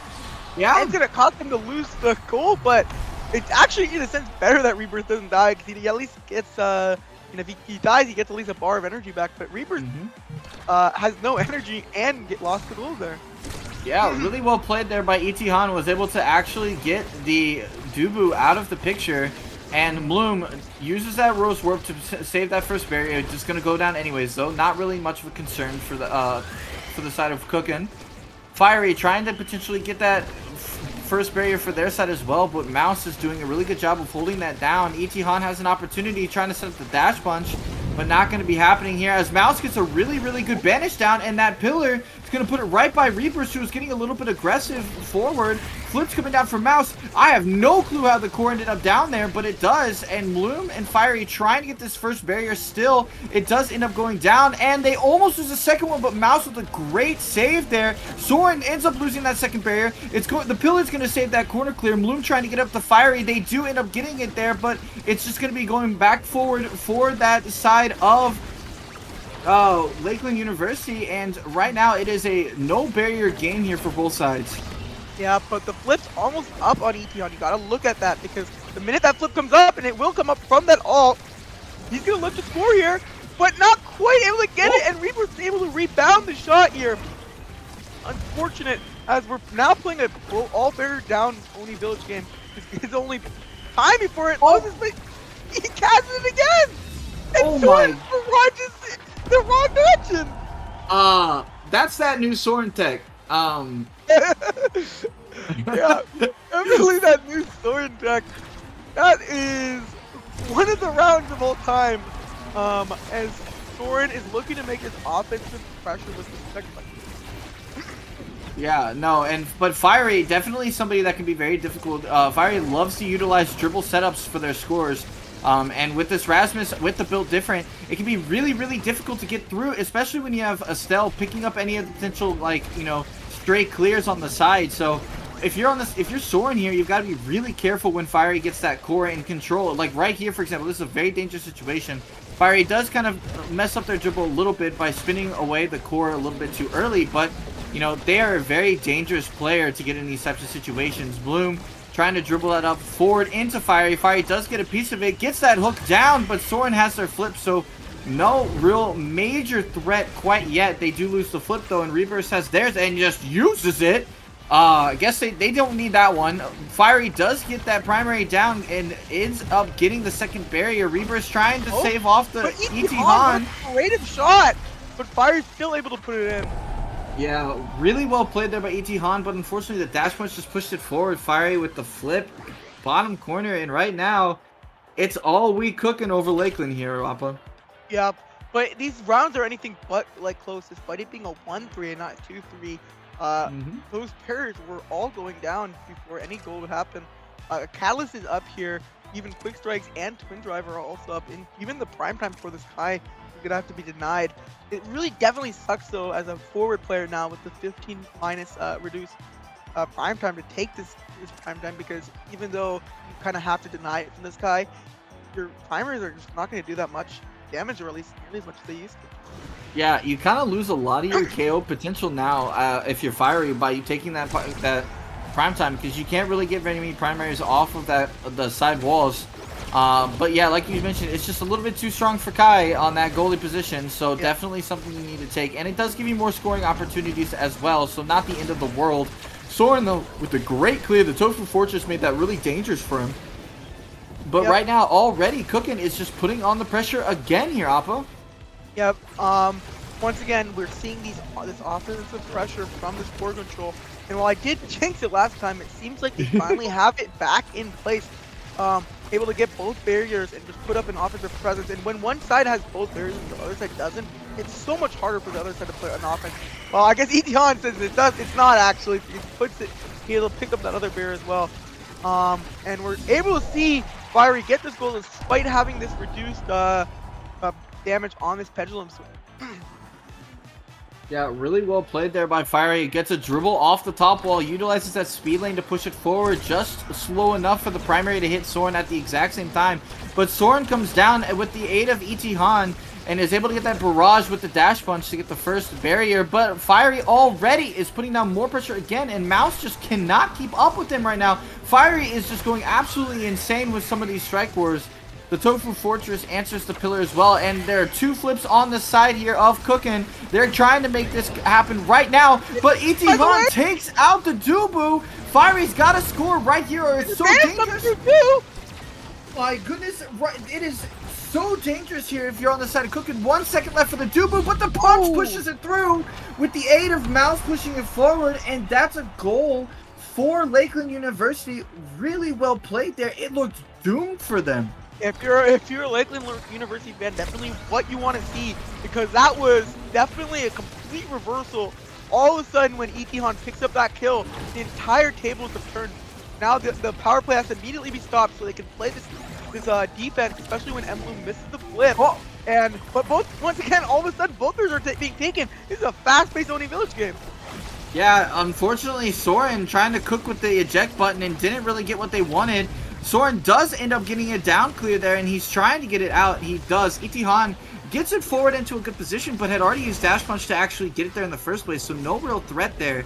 Reburst trying to hold it down. That's an interesting flip. I don't know if he necessarily needed to use that, but Etihan sitting there with their flip, trying to be aggressive here. Fiery just doesn't want to let it go, and Mouse just hits it right back into Fiery. I don't think he had much of a choice, though. I don't think he did. Yeah, I think that was going to go in. At least a nice attempt by Mouse to get the save, but just unfortunate bounce, and Fiery with a great reaction in right away.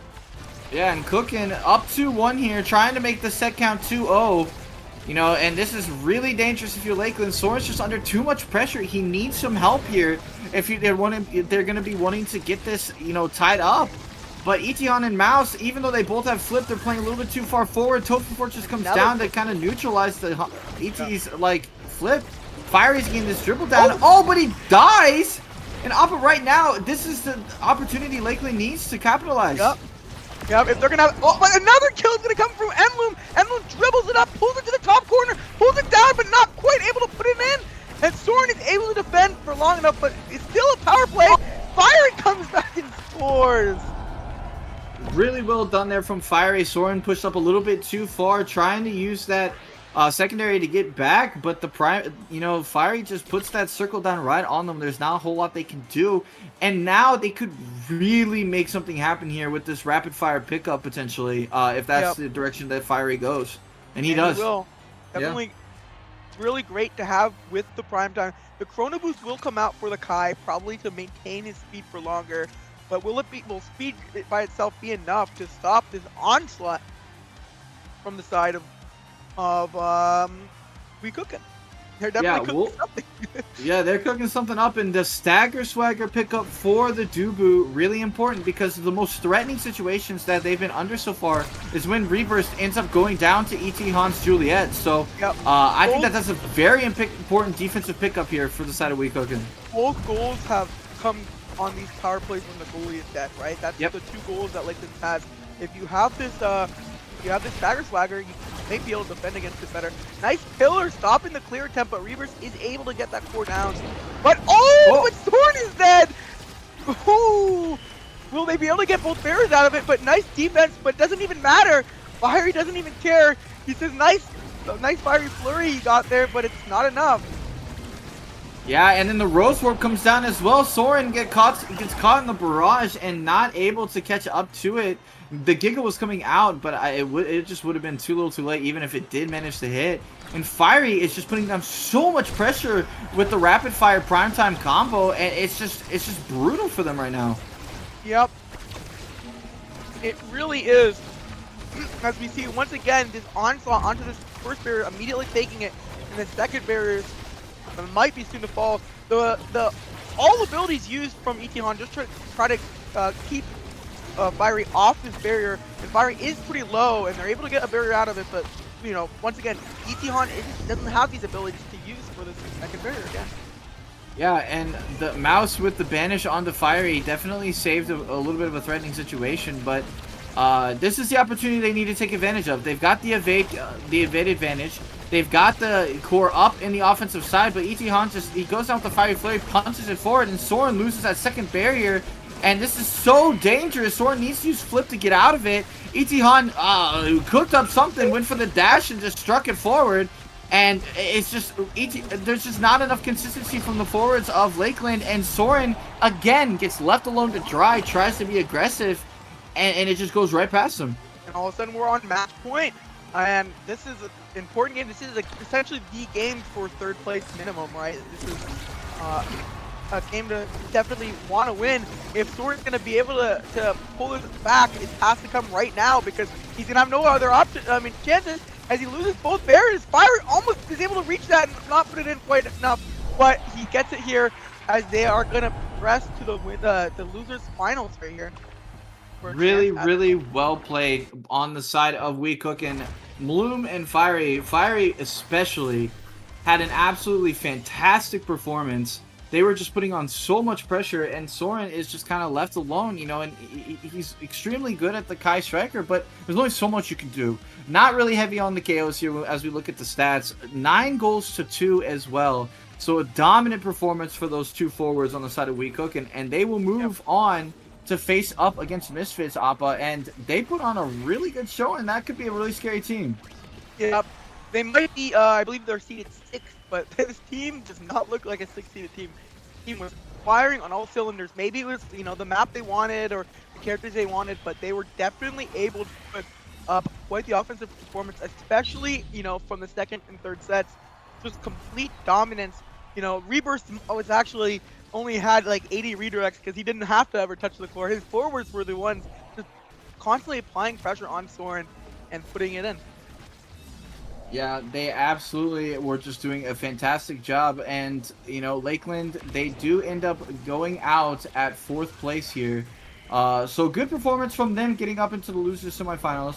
But their journey will be ending. Weekoken moves on. It's now Quest Esports waiting in the grand finals for Misfits versus Weekoken, who will be up next in this losers finals. We will be taking a break. We'll be getting a new set of casters in here for you. But you know, I had a great time casting. Appa, thanks for being here casting with me as well. Yep, thank you for having me, and I hope I enjoyed it.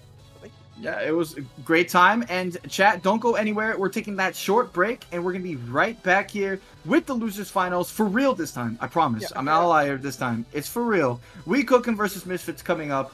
We'll see you right back. me too.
Hello everyone and welcome back to the Starcade. We're here with the losers final of the second Arcadian. It appears Window just in the bathroom as I thought we were going to start perfectly on time, but I'm here with Potato Player. It's been a while since I've seen you on the broadcast, but it's nice to be here with you for this losers final.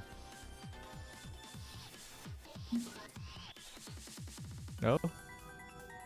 Can you hear me? Yeah, sorry, it's glitching a bit, but I'm here. I'm ready for a good match. So, these are two teams with players that you are a little bit familiar with, right? The Misfits, We Cooking, Bloom, Blue Blazing, Reburst, all of those players here as, well, we'll be in for a good one. But first of all, there's a little to something that we do when we're out of ideas of things to talk about. It's map predictions. What do you think will be the one and only map here? Losers Final is a best of one because of time constraints. If there were no time constraints, of course it would be a best of three, but unfortunately, a lot of people are in college and homework is a little bit time constrained at the moment. Yeah, definitely. I mean, I think I'm looking for a bit of the Inkies right now. I saw a fast game. I think if people want to go to bed, Inky's the best bet. But honestly, I'm open to any map. I think it'd be cool to see a bit more of the Obscura's gameplay, even though it's as messed up as it is right now. But I think Inkies or Obscura, just new maps, quite fun. Yeah, definitely would agree with that in terms of efficiency. Inky, also one of the most volatile maps in the pool as well. Definitely would help create an interesting game here. But the teams are still not in queue, unfortunately. They'll get queued shortly, of course. But what else? Apparently they're both queued. Searching 2-minute 52, 2-minute 55. Maybe we need a requeue? I think the teams have input the wrong code. Seems like it.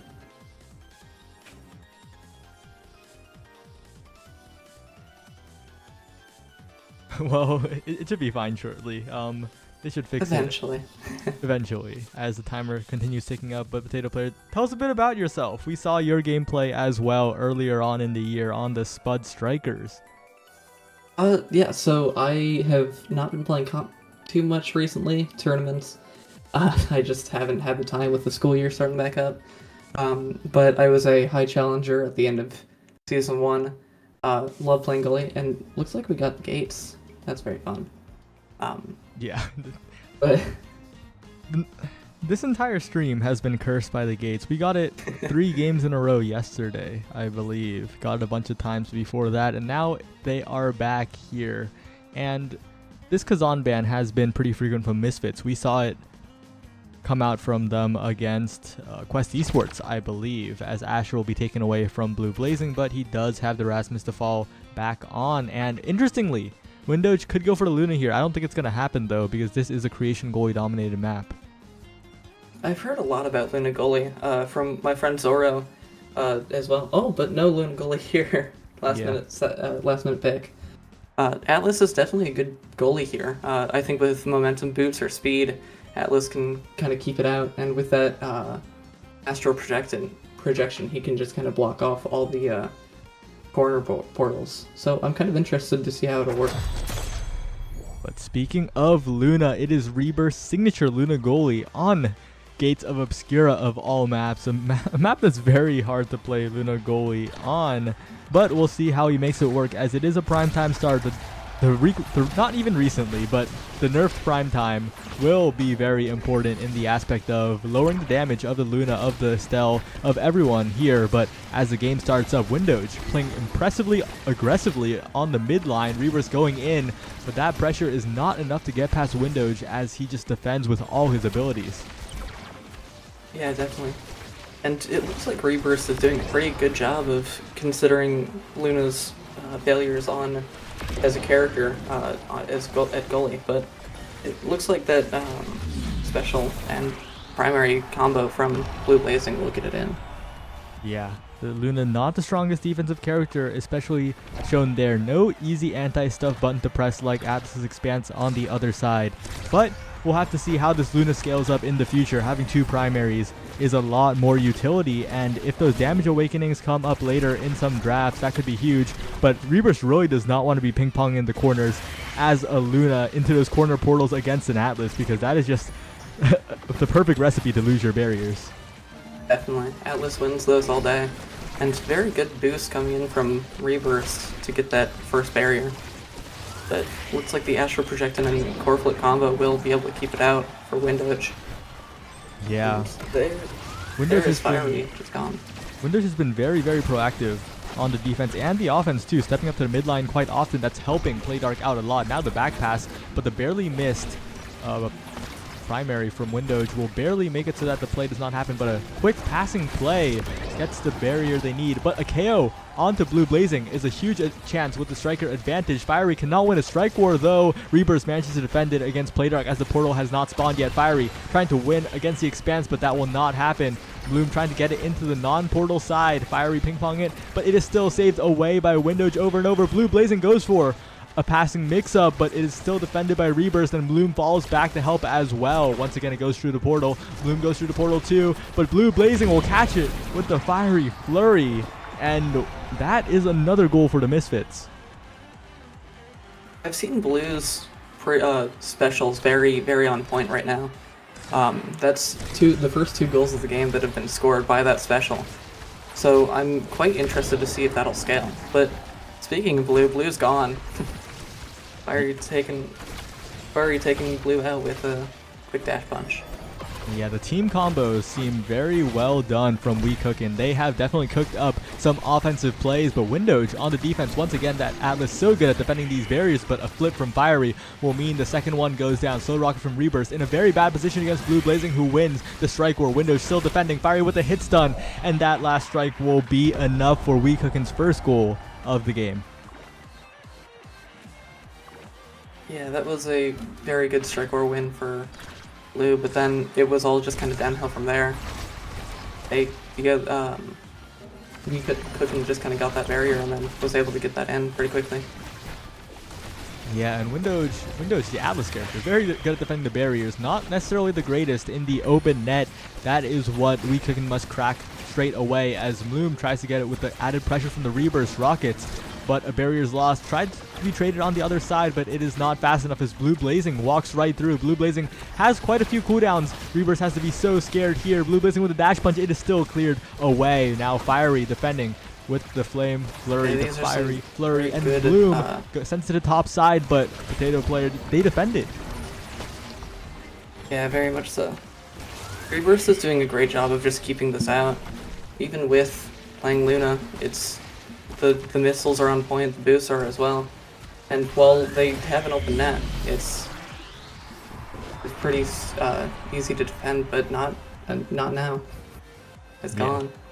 Rebirth was defending so well, as you said, but at the very end, it was the team play coming through that overwhelmed him, and now as the draft arrives, some very juicy awakenings here, both for KOing, but also for utility as well. That Egoist pops out the extra special as well, the rapid fire, the buffed rapid fire, and heavy impact of course, but Build Different is still a mainstay pick due to the size, and that is what Fire will grab. Extra special denied away from Reburst, who will grab the rapid fire and be perfectly fine. Primetime rapid is such a powerful combination. Anything else you see? Definitely rapid fire. I'm interested in the Atlas prize fighter. I think it can go well, but I'm not too confident in the pick. I'm interested to see how that'll work out for Windoge. Yeah, definitely interesting.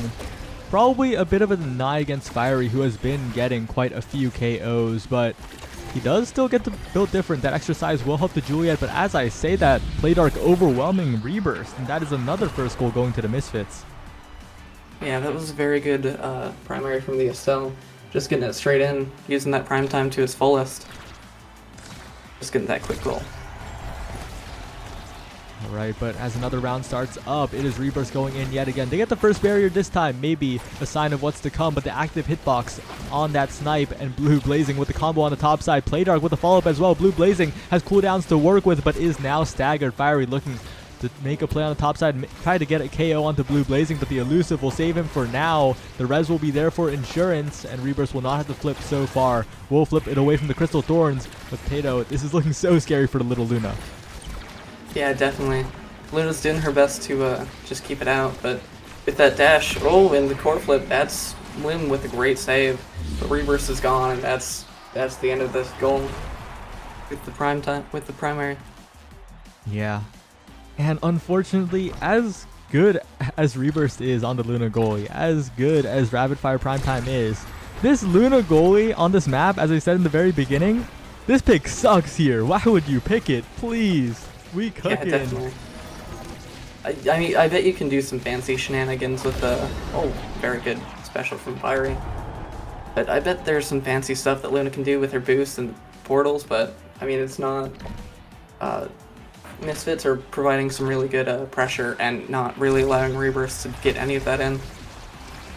Yeah, and like we saw, if the Misfits can, I guess if We Cookin' can hold for long enough, then they could get some crazy offensive plays, but the issue is it's so hard for them to hold with this comp, with this goalie. But as I say that, so much damage being put down, the res forced out, the res used with the boost from Reburst.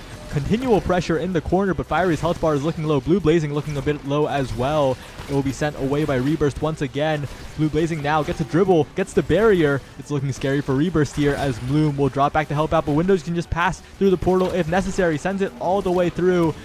But Bloom is there, and with the help of Reburst, we'll get the barrier. Bloom dribbling, Bloom looking, but Blue Blazing will find himself near the core for now. Cannot get the strike on it though, and Fiery's sending it forward once again. Bloom in a 1v1. Reburst trying to go in to help. The flips are up for We Cookin', and the play is made from Bloom, but instead it will be blocked away by Window's flip. The Crystal Thorns will not be enough. The flip is there as well, but it will just go to Playdark, and the play will just sputter out as Fiery dribbling forward. Blue Blazing in front of the net will not get it. Fiery in a 1v1 with Windows for now. Send it to the top corner, and the Atlas cannot reach it. And with that outplay, we're going to a 0.5. Yeah, that was very good back and forth from both teams. They used the corner portals a few times, and Windows was very close to getting one in from across the map. But now we're out of goal 5, and it's anyone's game right now. Yeah, Blue Blazing has been very good at converting these barriers, but Windows with the own barrier, that's not what you want to see, as both barriers are now taken. We Cookin' is starting to cook. Fiery in front of the net. The Expanse blocks it for now, but it bounces off the wall, not through the portal. The res will come through for Windows. keeping him alive for the moment. Blue Blazing stunned up, but has his Ash Punch. It is still defended away by Rebirth. Blue Blazing slightly misplaced it. Top barrier will be taken though. The KO will come through on the other side. Playdark has Flip, but the portal play will pass it just to Fiery, and that is WeCook even up the scoreline. Fiery just sitting right on that portal, able to get there when Windage is protecting the rest of the goal. But very good awareness from Fiery, getting that portal and then just getting it straight in. All right, as we head into the draft, lots of juicy picks available. Energy, but also maybe that Spark of Agility. Spark of Strength being on the same carousel sucks though, and yep, the core control and energy from the quick strikes will be opted for here. Interesting aerials pickup. Good deny, I guess. It's not very useful on the Luna, but forcing the Estelle off it is pretty massive, and the Juliet, of course, does not have really much to pick from at the very end here. Yeah, not very good draft for too many characters in this game, but I think the aerials might not actually be that bad of a pick for Luna, even if it was mostly just a deny, because that will give a lot more range on the special and the primary, which can allow for Rebirth to kind of be a third forward in this match. A very good kill from Fiery just to start us out, getting rid of the Estelle. That opening kill has been so good for Fiery on so many rounds. The offense from WeCook with those striker advantages, but they cannot find their way to the next barrier, and now it is Blue Blazing, who is stunned away by Fiery, who has the flip, but Windage will defend with the flip on the other side. Fiery does have cooldowns.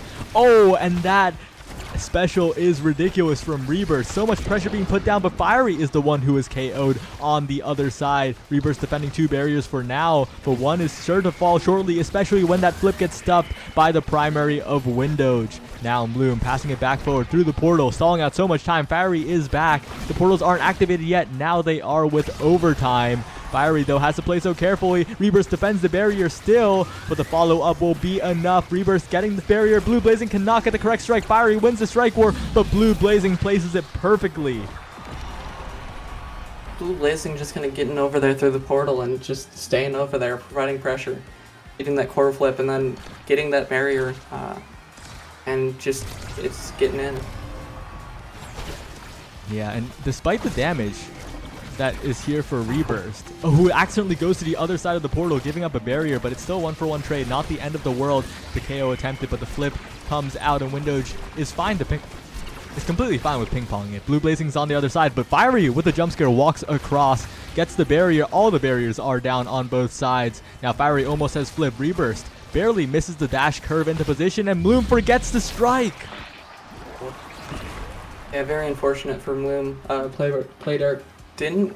It looked like Bloom was in the strike range for it, but I guess just forget to strike. Happens to the best of us.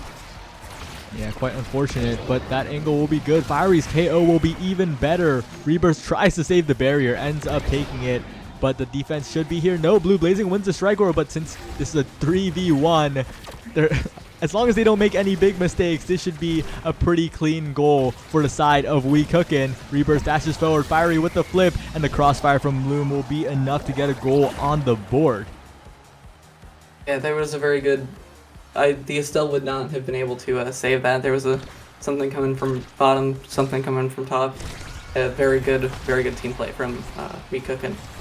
Just getting that straight in.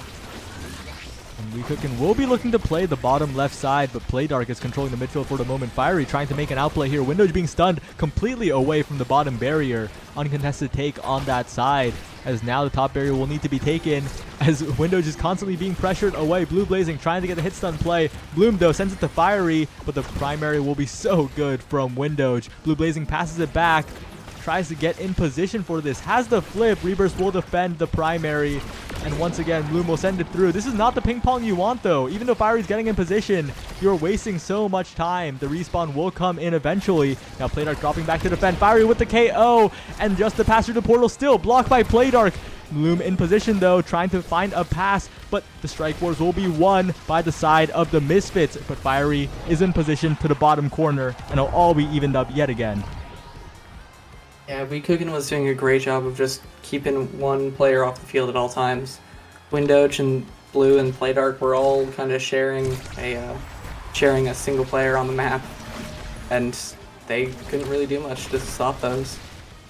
Yeah, and this would be a massive round win for Weehooken, because if they could scale the damage a little bit here, they could just start overwhelming the Misfits. But Blue Blazing has something to say about that. No. It will finally get to Fiery. It is still blocked by Windows, who misses the bounce, but it's okay. Now it goes to Bloom. The special is there as well for more pressure. Fiery finds the perfect strike, has the dash punch, but it is stuffed away still. Windows has flipped. For insurance, Blue Blazing does as well. But Reburst will send it up. Fiery almost gets a hand on it. Reburst barely misses it. Playdark has flipped though. It's looking so scary for Reburst, and the primary will secure it. And it is the Misfits who go up 2-1. Yeah, it's a bit unfortunate. The core went right around Reburst after in that portal, and that just lost the barrier and then lost the goal for that team. And it's not looking good in the draft. The Deadeye will probably have to be denied here from a member of the Misfits. If it's led through, this is extremely dangerous for them. The damage, the 1-2 punch is here for Weehooken. The stacks on stacks as well. Are you going to deny Deadeye here, Blue Blazing? Or are you going to go Catalyst? Or doesn't even go Catalyst, the Deadeye. No, goes Catalyst. Are you kidding me? Wow, wow. Okay. This is the one spot Truly. where you don't take Catalyst. Yeah, I mean, Luna had her Biss with aerials right there. So both extra damage and aerials for extra range. So I'm really interested in that Catalyst pick, but oh wow, Reburst just killed off the Blue Blazing dash punch. The Fiery is dribbling so well in the corner. Bloom will not be able to defend the top barrier, but Blue Blazing with the hit stun takes 2. Fiery with the KO with the 1-2 punch. The blink in from Playdark will be saved away by Reburst. They're in full damage control mode now as Bloom and Fiery jump in, but Fiery's health bar is looking low. Playdark is looking for a bit of a snipe here, but Bloom with the hit stun will stop it for now. It goes through this other side. Blue Blazing gets a hand on it, but overall the offense has stalled for a moment. Kind of allowing all the players to get back on the field. Not much damage out except for Fiery, and Fiery is back out field again. And that's so unfortunate. Reburst with a slight panic clear to the top side, which is caught by the dash punch of Blue Blazing. The Misfits are looking really good right now. They got second place in the first Arcadian. They're trying to make at least the top 2 here if they win this. Yeah, definitely.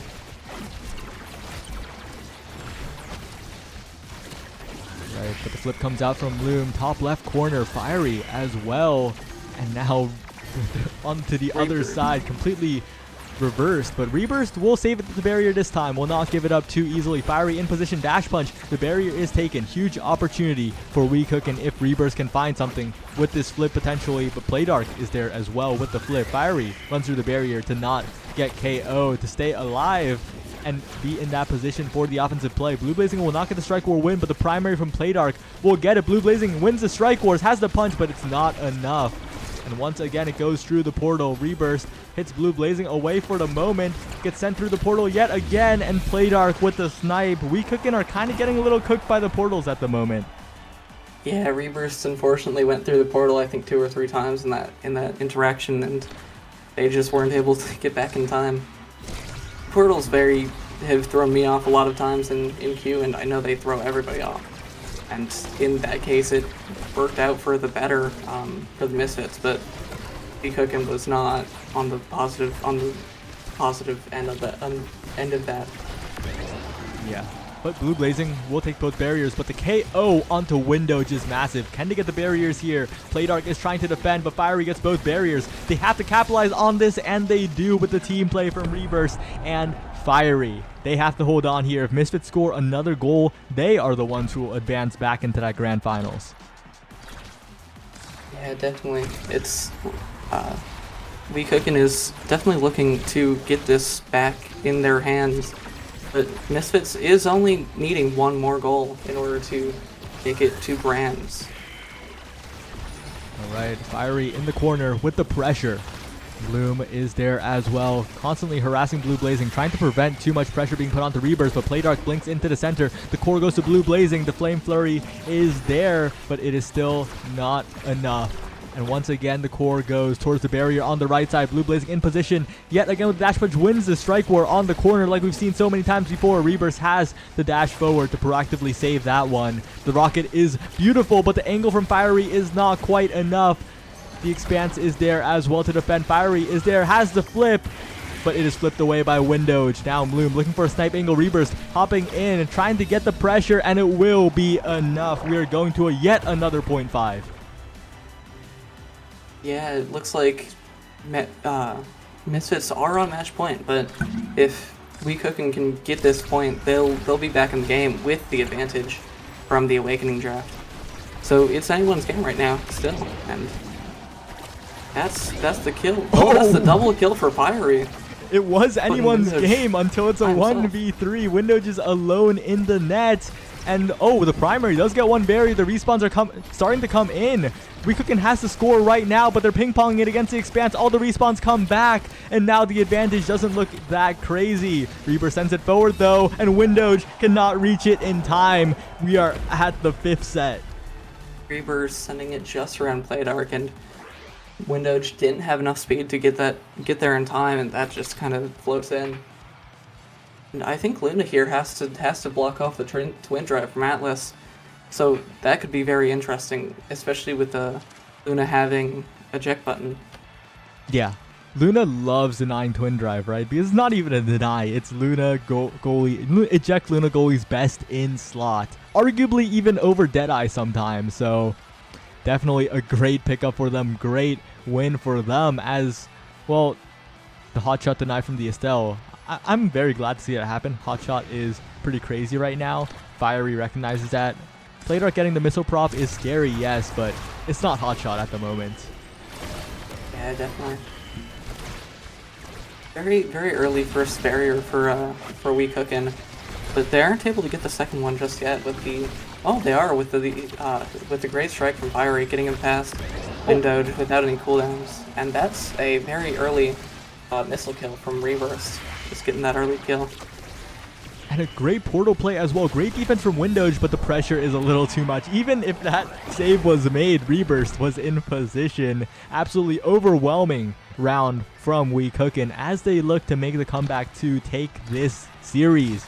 But the main question mark is, can they replicate those KOs? Because Playdark was caught kind of sleeping there. If they don't have the KOs, they have looked shaky, but the hot shot from Fiery is making the core move so fast that sometimes Windowge just cannot get a strikeout. Yeah, definitely. And that was a great strike war win from Fiery, getting a barrier. Oh, but Fiery is, Bloom is gone from that dash punch from Blue, and that puts them in 2v1, 2v3. And both Juliets use their specials at the same time towards each other, but only one is faced towards the goal, and that is enough to even up the score. As now, this is a bit of a shaky round start for WeCooking. They have to figure something out because that KO was pretty devastating for them. They do burn the flip from Windowge, though. That is massive. But the flip is burned from Fiery. Energy economy going right back, as that's not what you want to see. Blue Blazing goes for the double barrier. Will not even need to. We'll just take one at the moment, but definitely looking for two as they are healing up just a little bit. As their health bar just absolutely skyrockets up. So much healing coming out. But right now, the rocket gets sent through, and even though Fiery dies, the barriers are evened up. If Bloom and Reburst can stall for long enough, Bloom, the serial dribbler, could definitely make it happen. Reburst is the one who gets the barrier, but oh, dashes back, manages to save it for now. Blue Blazing sent away, so even though the barrier's taken, the pressure on the goal is relieved for just a moment. And also there with the rocket, brilliant play from Reburst, a hit stun onto Windowge. But the Expanse will block everything. Fiery once again in position, gets the core, gets the dribble, and right through Windowge it goes. WeCooking are just one goal away from grand finals. Yeah, and Reburst had a lot of really good plays with that boost there. Getting back after they lost the eject button, and then managing to get the barrier as well. Massive KO comes out from Fiery like we've seen so many times before. Playdark is off the field. Both barriers are down. The flip is here. The nuke pressure and the KO on Windowge. And that will be it. WeCooking will be the team that advances to the grand finals. That was a 14-second goal, which, with 2 kills on the side of WeCooking, that was a very fast final goal to put WeCooking straight into grands. Really well played from them. It was back and forth, the slight advantages, but in the end, the KOing came online from Weekook, and they somehow made the Luna goalie on Obscura work. Yeah, I think Awakenings came very much into play there. Luna with the double eject button twin drive was able to just kind of be everywhere at once. And then Fiery and Bloom playing very well together with the almost mirror comp. Yeah, definitely pretty fantastic here. As we will be heading into the grand final shortly, definitely going to be enjoying see Weecooking against Quest Esports. Since it's a ladder format, they've probably fought before in this very tournament. I'm not quite sure though. I will definitely have to check, as Quest Esports did beat Weecooking in ladder. Yeah, it looks like it. They also beat Misfits, who Weecooking just beat, so it'll be interesting to see. They have positive win rate in this tournament, so Quest Esports definitely at a very good advantage in this match, but Weecooking can definitely pull it off. Yeah. We will have to see. But before that, we'll head to a short break as we get things set up. It'll be a pretty short one, don't worry. Don't go anywhere.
Hello everyone, and we're back with the grand finals of the second Arcadian in the Starcade, hosted by the Competitive Mega Strikers Discord, and we're hopping straight into it. Quest Esports versus We Cookin'. Getting right in, best of 5 with game advantage, and we're on Atlas's Lab, a more normal map. Yeah, I'm looking forward to it. I mean, everybody knows what they're kind of looking for in this match, since it's a beta, not a beta. It's a season 1 map, so everybody kind of knows what they want to do, and it looks like we're gonna get the Asher and Luna bans, which I'm quite interested in seeing, because that'll keep Reburst out of the Luna on this map. Yeah, they're banning some power picks here. Luna pretty good on the damage-filled Atlas's Lab, and well, Asher is just Asher, an incredibly overpowered character at the moment, despite the nerf that she's still good. Like, she's still good. And don't listen to the Asher down players who say she's unplayable because of bugs, because there's a reason the best team in North America permabans Asher. Anyway, that's not about them. This is about Quest Esports versus We Cookin'. Game 1 or Game 2, depending on what you want to say, of that grand finals starting right now. I'm a bit interested in this team comp, because while Drekar is pretty good for range, they don't really have a great midfielder, and so I think Aimi on the side of Toasty Local is gonna be playing a decent part of that offense, especially with the eject button pick, and that's an early kill on Switch, which I'm interested in seeing how that'll play out. Yeah, and those KOs from Fiery. Fiery is definitely a bit good at getting those, and that dash punch to the bottom corner is so beautiful for We Cookin', as they are the ones who get the first goal despite finishing 6th in the ladder, despite starting in the losers bracket of this top 8. They are here in the grand finals, a game down because of game advantage, but they're here to play. Yeah, definitely. I mean, they've made the crazy losers run so far, and I mean, they're only looking to make it larger, make it better, and get this win on their hands. Alright, but Fiery with the dribbling play, and this is one of the weaknesses of the Aimi. Relatively easy to just pass against, just get around in these situations, as Reburst is playing out of the goal because that health bar is looking dangerously low. The center will be popped soon, Switch going for it. And Hamster stealing away Reburst's orb. This goalie has been taken out of commission, but the Tofu Fortress will be there. They will hold on for now as Reburst regens and Bloom will get the barrier. And now, it's looking a little bit good for We Cookin' yet again, despite the striker disadvantage. Yeah, Fiery got a little bit greedy on that and got killed for it, not wanting to waste the core flip, and then getting hit with the Aimi secondary. And now Fiery is almost at nothing again. Toasty Local will have to use that core flip in order to save that. But that's just kind of the downside of the Aimi goalie.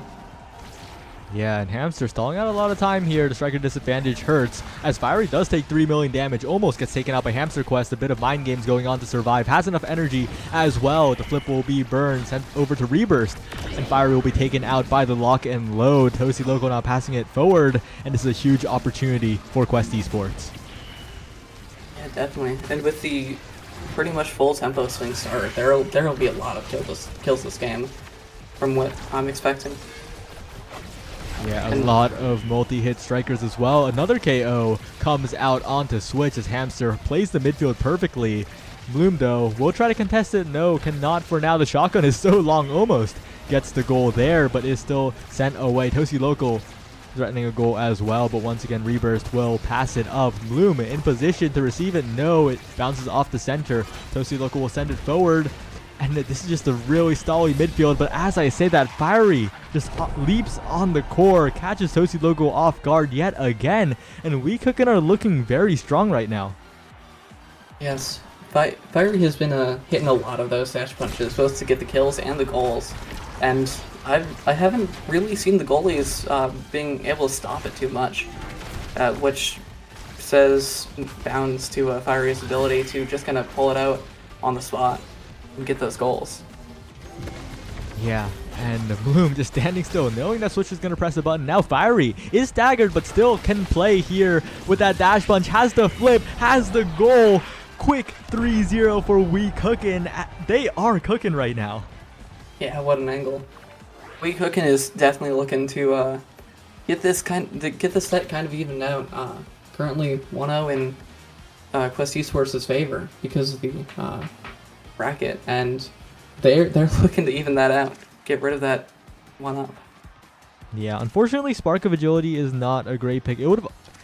It was looking so nice for the Julie, but Spark of Resilience shows up, and you don't want to pick it there. And Rebirth getting the cast last is massive. That stun duration on the core and on the player. Super Surge denied away from Switches and Taro. And this is a pretty great draft from We Cookin' as well. They'll look to extend the lead. Yeah, both teams getting some pretty good awakenings on the board. Although for Quest Esports, it's really not what they're probably looking for. But Juliet with that stacks on stacks is probably going to be looking for a lot of hits and to play a bit more of the midfield in this match. Yeah, that additional speed on Fiery is going to be so important, but the thing is, there's so much damage on both sides, like you said earlier, that tempo swing contributing to that greatly. Fiery's going to have a hard time staying alive, gets taken out, all those pancakes are erased, the Switch regens. Rebirth is going to have to defend here, manages to do so, gets a barrier on the other side even, and the goal does not go in yet. Bloom is being taken low, but Rebirth again finds the clear, but it is Toasty Local with the cyber swipe who gets the first goal of the game for Quest Esports. Yeah, getting it right past Maloom. And the double goalie wasn't really able to stop it, but Maloom was probably looking at that health bar, thinking, "Oh, I'm low. I can't really be doing this." Yeah. And Fiery once again, health bar low, no elusive, taken off the map, defocusing from Quest Esports, and also a little bit of that reverberation from Hamster Quest, that additional stagger helping out the damage from Tempo Swing just a bit as another KO comes through. This damage comp from Quest Esports is coming alive, and this is what they were known for. Back when Lilybun was on the roster, they played the Aimi goalie, they played the damage comp, they KO'd, and this is a return to form in the grand finals. Yeah, I mean, with that Tempo Swing start, nobody's able to stay alive, and very good save from Loom, but can't get the rebound that Switch was able to hit off. And Yeah. I mean, with this damage, Rebirth just didn't get to live that goal, and same with the rest of the team. And Fiery, with that stacks on stacks, it's just put a really big target. Unfortunately, the Tofu Fortress is not very solid, and as you said, the damage is so much. Fiery will be next on the chopping block, unless they don't even need the damage. No, it's Reverse who is being poked down for the moment already at half stagger. Hamster Quest goes in, and even the missed opportunities from the Drek are chip damage on the goalie for We Cookin', but the KO is returned by Fiery. Big opportunity, especially with that glitch pop, popping it up at the perfect angle, but Toasty Local wins the strike war. Reverse will send it up to Bloom, looking for a play, but Switch interrupts it for the moment. Fiery with the dribble, but it just goes up to Hamster Quest, and once again, Quest Esports hold. Yeah, I mean, Toasty was able to keep it out, even with that pretty weak defense from Ami. And with Switch's special, that's just a Fiery gone, resetting that stacks yet again. And Switch very good weight on the for the log from Reburst, and was able to get it through right after that log despawned. Yeah. Very good awareness. Incredible patience there. Definitely very controlled, as now Catalyst is available here, and Juliet all the way at the bottom. The 1-2 punch can be denied by so many people, but you're the one denying it? I know you're KOing, but that leaves Reverse goes for the Timeless Creator instead of the Catalyst, which would have helped him stay alive, and Catalyst instead falls to Toasty Local. This is a fantastic draft for Quest Esports, and this could just be the game winner here, because Bulk Up Reverb Tempo Swing is online for Hamster Quest. Drakkar isn't the KO machine that he was back in beta, but with those awakenings, that's a lot of damage. Yeah, I think it's pretty clear that Quest Esports just kind of won that draft. Drakkar having the pretty full stagger build, and I mean, with Toasty Local getting Catalyst, And Switch, not the best pick with the 1-2 punch, but definitely that's gonna be able to do a lot more. And speaking of a lot more, Fiery is already gone. Yeah, the damage is just so much from Switch. 1-2, like in a vacuum, on the Gentaro tier list, it would not be the #1, but in this game, when you're already KOing, when Fiery is on the other side and you have to deny that just in case, well, 1-2 punch is looking so juicy right now, but Fiery gets a KO on the Toasty Loco who's blinked forward. Big opportunity as Hamster Quest tries to clear it out the top side, and they manage to do so for the moment. Bloom though will send it back, and still Quest Esports will defend. Real ones will remember when Hamster Quest was the goalie player for Quest Esports. That was definitely a time period where he was performing pretty well, a pretty decent flex player overall. But finally, Bloom will get the barrage through. Fiery will attempt, but will be KO'd by the flip of Hamster. And once again, Quest Esports will hold on. Yeah, and it looks like Bloom's already low as well. Reburst has no evade, so can't really get those saves. And Switch is just kind of free to get that strike. And the primary was coming whether Reburst wanted it or not. And with Reburst having no evades, they can't predict or be able to save that, and so that just kind of goes in with the primary. Yeah, great proactive plays coming out from Switch.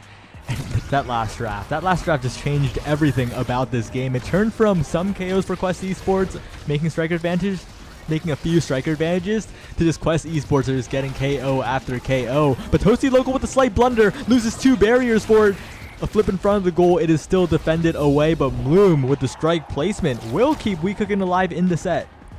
Very good angle from Bloom, just able to get that straight in, right in between Toasty Local and the border of the goal.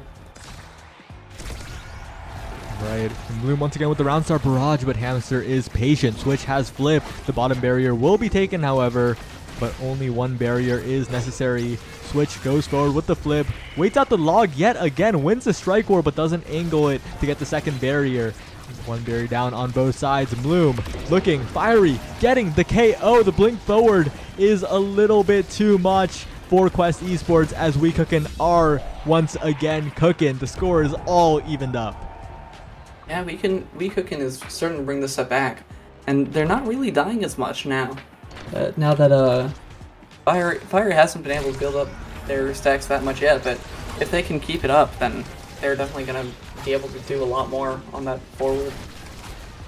Yeah, but look at the KO that just happened. Fiery taken off the field. Bloom, though, with the barrage, doing some great defense with the strikes as well, dribbling around, but finally it will not be enough. Switch in position, defended away by Reburst. Toasty will flip to the top side, but Reburst will send it right back at a barrier for his troubles. And now, once again, Weecookin are kind of cooking as long as Bloom can stay alive here, not take too much damage. If they can get the barriers as soon as possible, Bloom is regenning rapidly.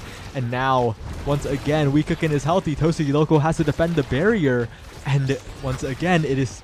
Oh, as I say that, the barrier on the top right is taken. Quest Esports looking to take the lead in sets here. Yeah, and Switch is looking low. Both teams have players that are really low. Hamster Quest just kind of looking for that kill, wanting to get that. Oh, and Toasty is going to be able to get the kill on Fiery, and then Hamster Quest gets that kill on Bloom, so that leaves Reburst alone to defend, and Hamster Quest is able to just win the strike war against Reburst and get that third goal. It's kind of stopping the cooking from Weecookin, maybe even burning it. Yeah, that was just so abrupt, and he will be rewarded with whatever he so desires, but probably the missile propulsion. Maybe something else, but probably the missile propulsion. I mean, I can see all of these feel like good, but yeah, definitely missile propulsion. Very good pick for Drakkar here. Oh, but... Oh, extra special is left up? Wait, this is big for Reburst. Extra special timeless could hold for long enough for them to survive. Spark of Strength opted for. And this is a little bit strange as Toasty Loco. Of course, the twin drive denied by Bloom against the eject Aimi. That's a given, but was Aerials the pick there? As well, as long as Reburst can get these Tofu Fortresses to maximum effect, it could really, the pressure could swing in a completely different direction. I'm really interested in that draft as well, because I think the entirety of We Cookin got pretty miss Awakenings. And as you see there, that's already in with the barrage from Bloom. But Bloom already had that Super Surge and Chrono Boost, and now with Twin Drive, it's just going to be zooming all over the field. And then same with Fiery. Fiery getting that big fish, just going to be able to keep it all out. So I'm very interested to see how that will work out. It's already paying off from the looks of it. But did you see that just there? Switch blinked on the core and it sent it at red speed, which means Switch has a ton of power right now. That's a lot of damage onto Reburst. And although I think the Aerials picking Toasty Loco is a bit troll and WeCookin has a good chance here, it cannot be understated. Quest has a lot of damage. Bloom gets the defense though. Switch does have the flip, gets another KO. Bloom is 1v3 at the moment. Runs back, tries to get enough for a flip. Defends it against Hamster, has flipped to stall out even longer. Sends it for the barrier. The core stalls out and the perfect bounce as well. Reburst is back and the Giga Blast will get the goal. Bloom does everything. Someone clip that. What a clip right there. Oh my god. Bloom able to save it with the barrage, and then with that speed from that Twin Drive, Chrono Boost, Super Surge, secondary is just able to get there and get that goal. Very, very good play from Bloom. Oh, but on the other side, the barriers will both be taken in an instant. Quest Esports looking pretty good here, but WeCookin wants to end this in 3 before any risk of damage occurs. Tofu Fortress does not hold the bottom side of the wall. Fiery though, dribbling in position, gets the dash punch in, gets the barrier. Toasty Loco does have flip, but will it be enough to defend against this? Bloom in position, Reburst trying to send it forward, ends up damaging Bloom a little too much, and the flip from Toasty Loco will be perfect, as Quest Esports are not letting this go to a 5th set too easily. Yeah, Reburst just a few seconds, frames late on that strike to get that save. It was very close, but a very good core flip and angle from Toasty Loco. WeCookin though, once again cooking. Fiery with the KO as we expect, with the strike war as well. So much patience, but the strike war will be won by Quest Esports to defend for now. The middle is broken though. Not enough space to play around Bloom, who is getting so many strikes on the core, so many opportunities for Fiery, and eventually the flip will be earned. The flip will be built, and the 5th set approaches. Yeah, WeCookin is doing a great job of just keeping everybody on Quest Esports in the corner, keeping them dead. And that's kind of what you want to see. If you can't beat them, join them. And that's exactly what WeCookin is doing. They're keeping Quest Esports gone, dead. And now with the... Oh, I thought I would see a primetime here, but now I guess we're getting this Stagger Swagger from Kai. Yeah, honestly for me, I was kind of looking at both Stagger Swagger and the Prime Time. There's not really that much contest for the Prime Time here because it does reduce the damage, and both teams do kind of want the damage. The only member of both these teams that is fine with giving that up completely is the Dubu of Rebirth, so I think that is the expected picks here. As I'm looking at the hot shot from Hamster Quest though. Missile Prop hot shot.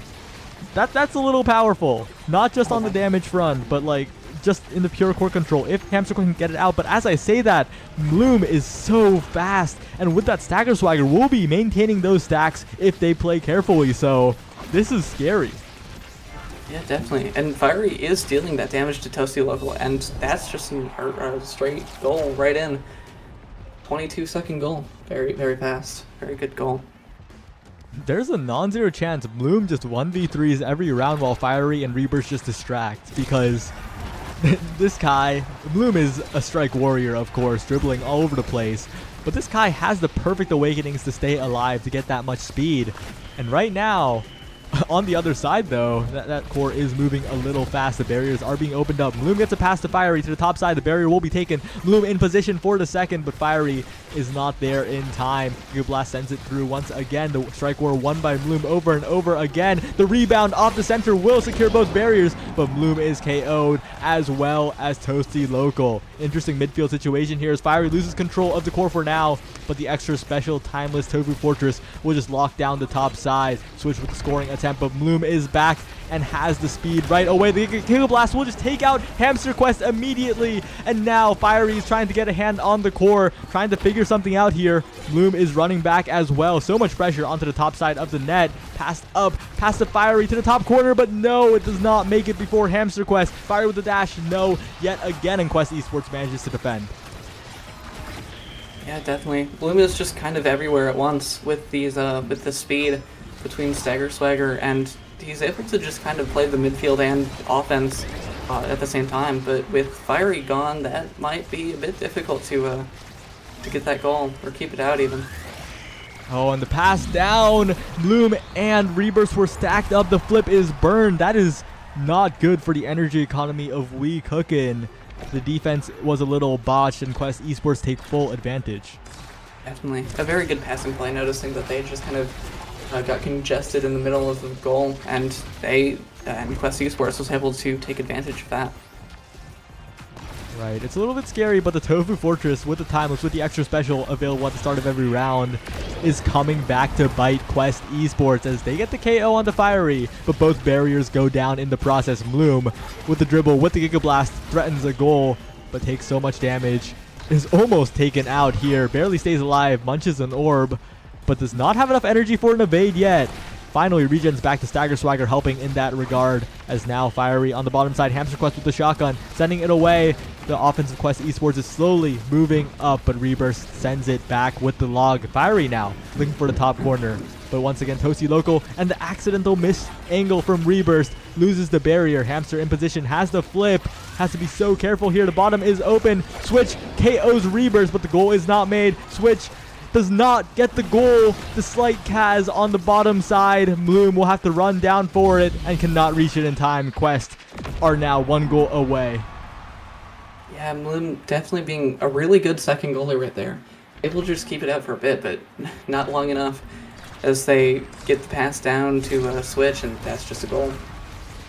Bloom, though, going into 1v3 mode, has the Tofu Fortress to back him up. Fiery trying to get into the corner, but Fiery cannot get there. Takes so much damage. Bloom almost KO'd 2 in the process. This could come back to bite We Cookin', but Rebirth manages to defend the flip. Now Hamster looking for the bottom side. Pass up the Toasty local, trying to stall enough time for Fiery to be KO'd by Switch, but it is not happening. It does happen. Just as I say that, Bloom goes for a Giga, but it will not connect. Quest, this is your moment. You have to get this barrier here, but Reburst is defending so well, and Bloom is there to pounce on any opportunity. The barrier is taken down. Bloom is going in. The Tofu Fortress backs him up, and Fiery is back as well. Both teams need this goal, and Bloom doing a very good job of playing that 2v3. Able to get that goal barrier gone. But, Well, I guess that was the perfect angle, and now we're on a set 5, 0.5 situation, as close as it can get. Everything depends on this, and it's anybody's game now. Yeah, both teams are really looking for this, because if Quest Esports can get this final goal, then they'll be sitting pretty in this final game. If it is a final game, they'll be sitting pretty either way. And if We Cookin' manages to get this goal, then they'll be taking it to an even set, and maybe even getting some momentum off of this win. Oh, but the defense is there from Quest Esports. They managed to hold. They will not get the bottom barrier yet, though, which is critical because Toasty's under a lot of pressure constantly. Bloom now going in yet again. So much speed to work with. So much damage, though, on the other side. But Switch goes the wrong way. Does not get those KOs. The members of We Cookin' stay alive. The turret is there, though. Toasty Loco has the flip to invest. Does not even use it yet. And just walks back to defend. Yeah, Fiery looking low. A lot of cooldowns been wasted trying to kill Fiery, but not able to get him just yet. And it looks like Fiery is back healed to unstaggered state. But that's an open goal for both teams. And is that an own goal from Hamster Quest that I just saw? I don't know, but in any case, We Cookin' opens up the barrier so quickly. That's the danger of Bloom with all of these awakenings if you let him run free, and they even up the series. We Cookin' very, very close game. I mean, it was set 5 goal 5 for a reason, but We Cookin' barely able to pull that off. Able to get that goal to finish that game off and even up the set. And as that was so close to where I can say I think it was the draft mistake that cost them. Giving extra special and timeless over to Reburst. The aerials was not that worth it, Toasty. I definitely. I mean, with Rebirst got extra special, Monumentalist, Timeless Creator, and Castellast. so those creations are just going crazy at the end of that game. And it looks like we've queued into Inky's Splashdown, which might be a bit of a faster game that we can look forward to. Yeah, definitely one of the faster maps in the entire game. Some might even say the fastest. But I don't know.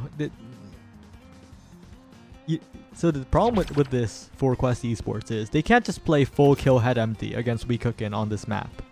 Because if they do, they'll just get scored on too quick by Bloom.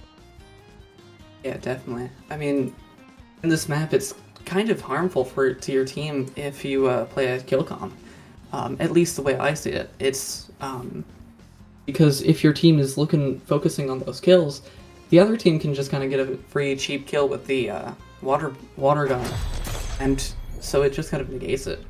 But it looks like WeCookin is going to be trying to pull out that kill comp out here between the Kazan and the Centauro, which doesn't have much range. So I'm interested to see how the midfield will work out for them.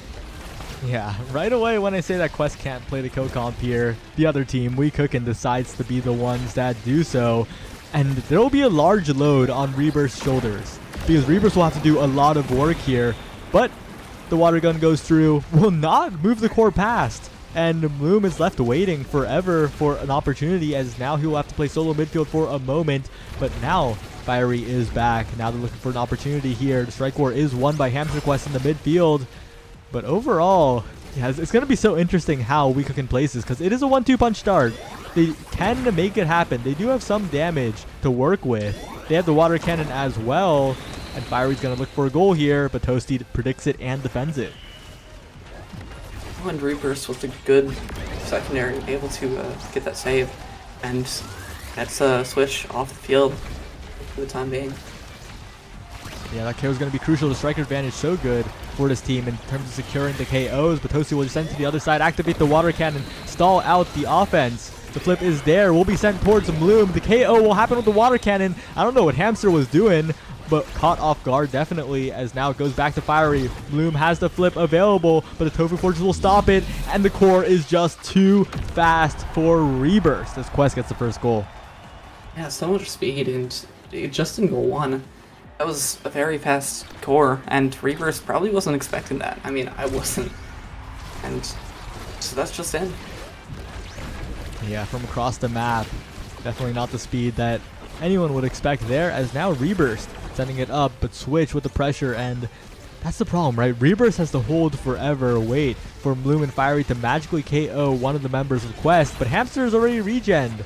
Like, yeah, there's so many cooldowns on the side of WeCookin, but the issue is this map is so massive, especially with no barriers going down, no water cannon to split the map, but they do find the KO. This is huge. Fiery gets the barrier as well. Toasty Local caught away from the goal. The pass is there as well. The Hope Fortress will block it for now, but they can just stall that out, play the top corner. Bloom just passes it down, doesn't even play the top corner, finds the opportunity while Switch and Toasty are stacked up. Very good self-pass from Bloom, able to just kind of get it past Toasty Local and the rest of the Quest Esports team and just keep it in. And I think with the kill comp, as you were saying earlier, it's sort of an all or nothing kind of comp, because if they can get a kill, they get some free goals. But if they can't, they have to play so much better than the other team. And as I say that, they've managed to get a goal on Switch SSB out here, and so they're at a bit of an advantage right now. Yeah, Fiery's gonna have to be careful though, taking a bit of damage, but the amazing pass from Rebirth to Bloom will get that barrier. It will also be saved by that flip. Switch stalling it out, but not stalling long enough. It slips into the water, up to Fiery for the goal. Yeah, and I mean, as a goalie, both me and you have probably know how difficult it is to predict where that core is going off the water gun, and so it's pretty hard for Toasty Local to be there to save that. Yeah, the offense has like 5 different angles they could send it in. The goalie has to pick one, and unfortunately, Inky Splash Zone is a map of all time, as the KOs are now coming through consistently for WeCookin. They're finding the ways to get these striker advantages to keep up the damage on Hamster Quest as well, who will definitely be the next target, but the primary is missed for now. Does it even matter is the question though. The flip available for Bloom, not even used as the combo will come through. And the striker advantage being chained is so good. The barrier taken. And once again, We Cookin' are cooking. Yeah, We Cookin' getting that all or nothing kind of play-in and managing to take out 2 of the Quest Esports players and just get that goal for pretty much free at the end of the day. Yeah, and now Interesting Awakening draft comes up. Big options are Hot Shot and Extra Special, but probably Extra Special, right? It is the Dubu. You want that extra Tofu Fortress, which will leave up probably a damage. No, just a Hot Shot. I was thinking of maybe a damage denial, but you don't really want to be taking that as the Dubu, so I guess just playing to your strengths for now. But that means Big Fish and Heavy Impact both go over to We Cookin'. That's a lot of damage. Yeah, definitely. And I mean, Reverse with that extra special now will kind of get out of jail free card with the water gun out here. Just gonna be able to use that special, keep it out, and it'll be interesting to see how that works out for them. And once again, they get the barrier so efficiently. This damage comp is looking pretty core control-y when Bloom and Fiery are on the field. They're figuring out the tempo, but both barriers go down. Switch finds the opportunity, catches Reburst, completely lacking, and Quest are still in this. Yeah, getting that stun on Reburst, just getting the free goal. It's very, very quick goal. Right now, the Tofu Fortress is not solid enough for Reburst, unfortunately. I think both you and me have experienced that a few times, unfortunately. And they'll have to face the water cannon. The flip invested, and Toasty Loco will be forced to roll to save the barrier. That's a cooldown burn, but Reburst has to defend against Switch, and he is KO'd. That is the worst part of Inky's, by the way. The water cannon is like an annoying gimmick, but being KO'd there means it's impossible to defend the bottom side of the goal. It's so degenerate. Yeah. Yeah. I've died so many times to that. I just lose comp games because of that. Oh, alright, but Bloom and Hamster fighting it out here. Hamster looking a little low as the respawns come in. And if they can get this KO, the Fiery jumping on Hamster, this could be huge, but it's past the Switch. Crucial Strike War win comes out for Bloom. The core will be pushed up. Fiery with the primary will open up the net. The Tofu Fortress will hold for the moment, but the core will be sent up. Fiery, the strike war won by Toasty Loco still. The defense from this goalie on Quest has been immaculate, but finally will find himself in front of the goal against his Zentaro, who will just pocket into the bottom side. Yeah, very good passes from Loom to Fiery. Just getting that angle, getting it past both players from Best Esports and able to get that goal, and Dude can't do much about it.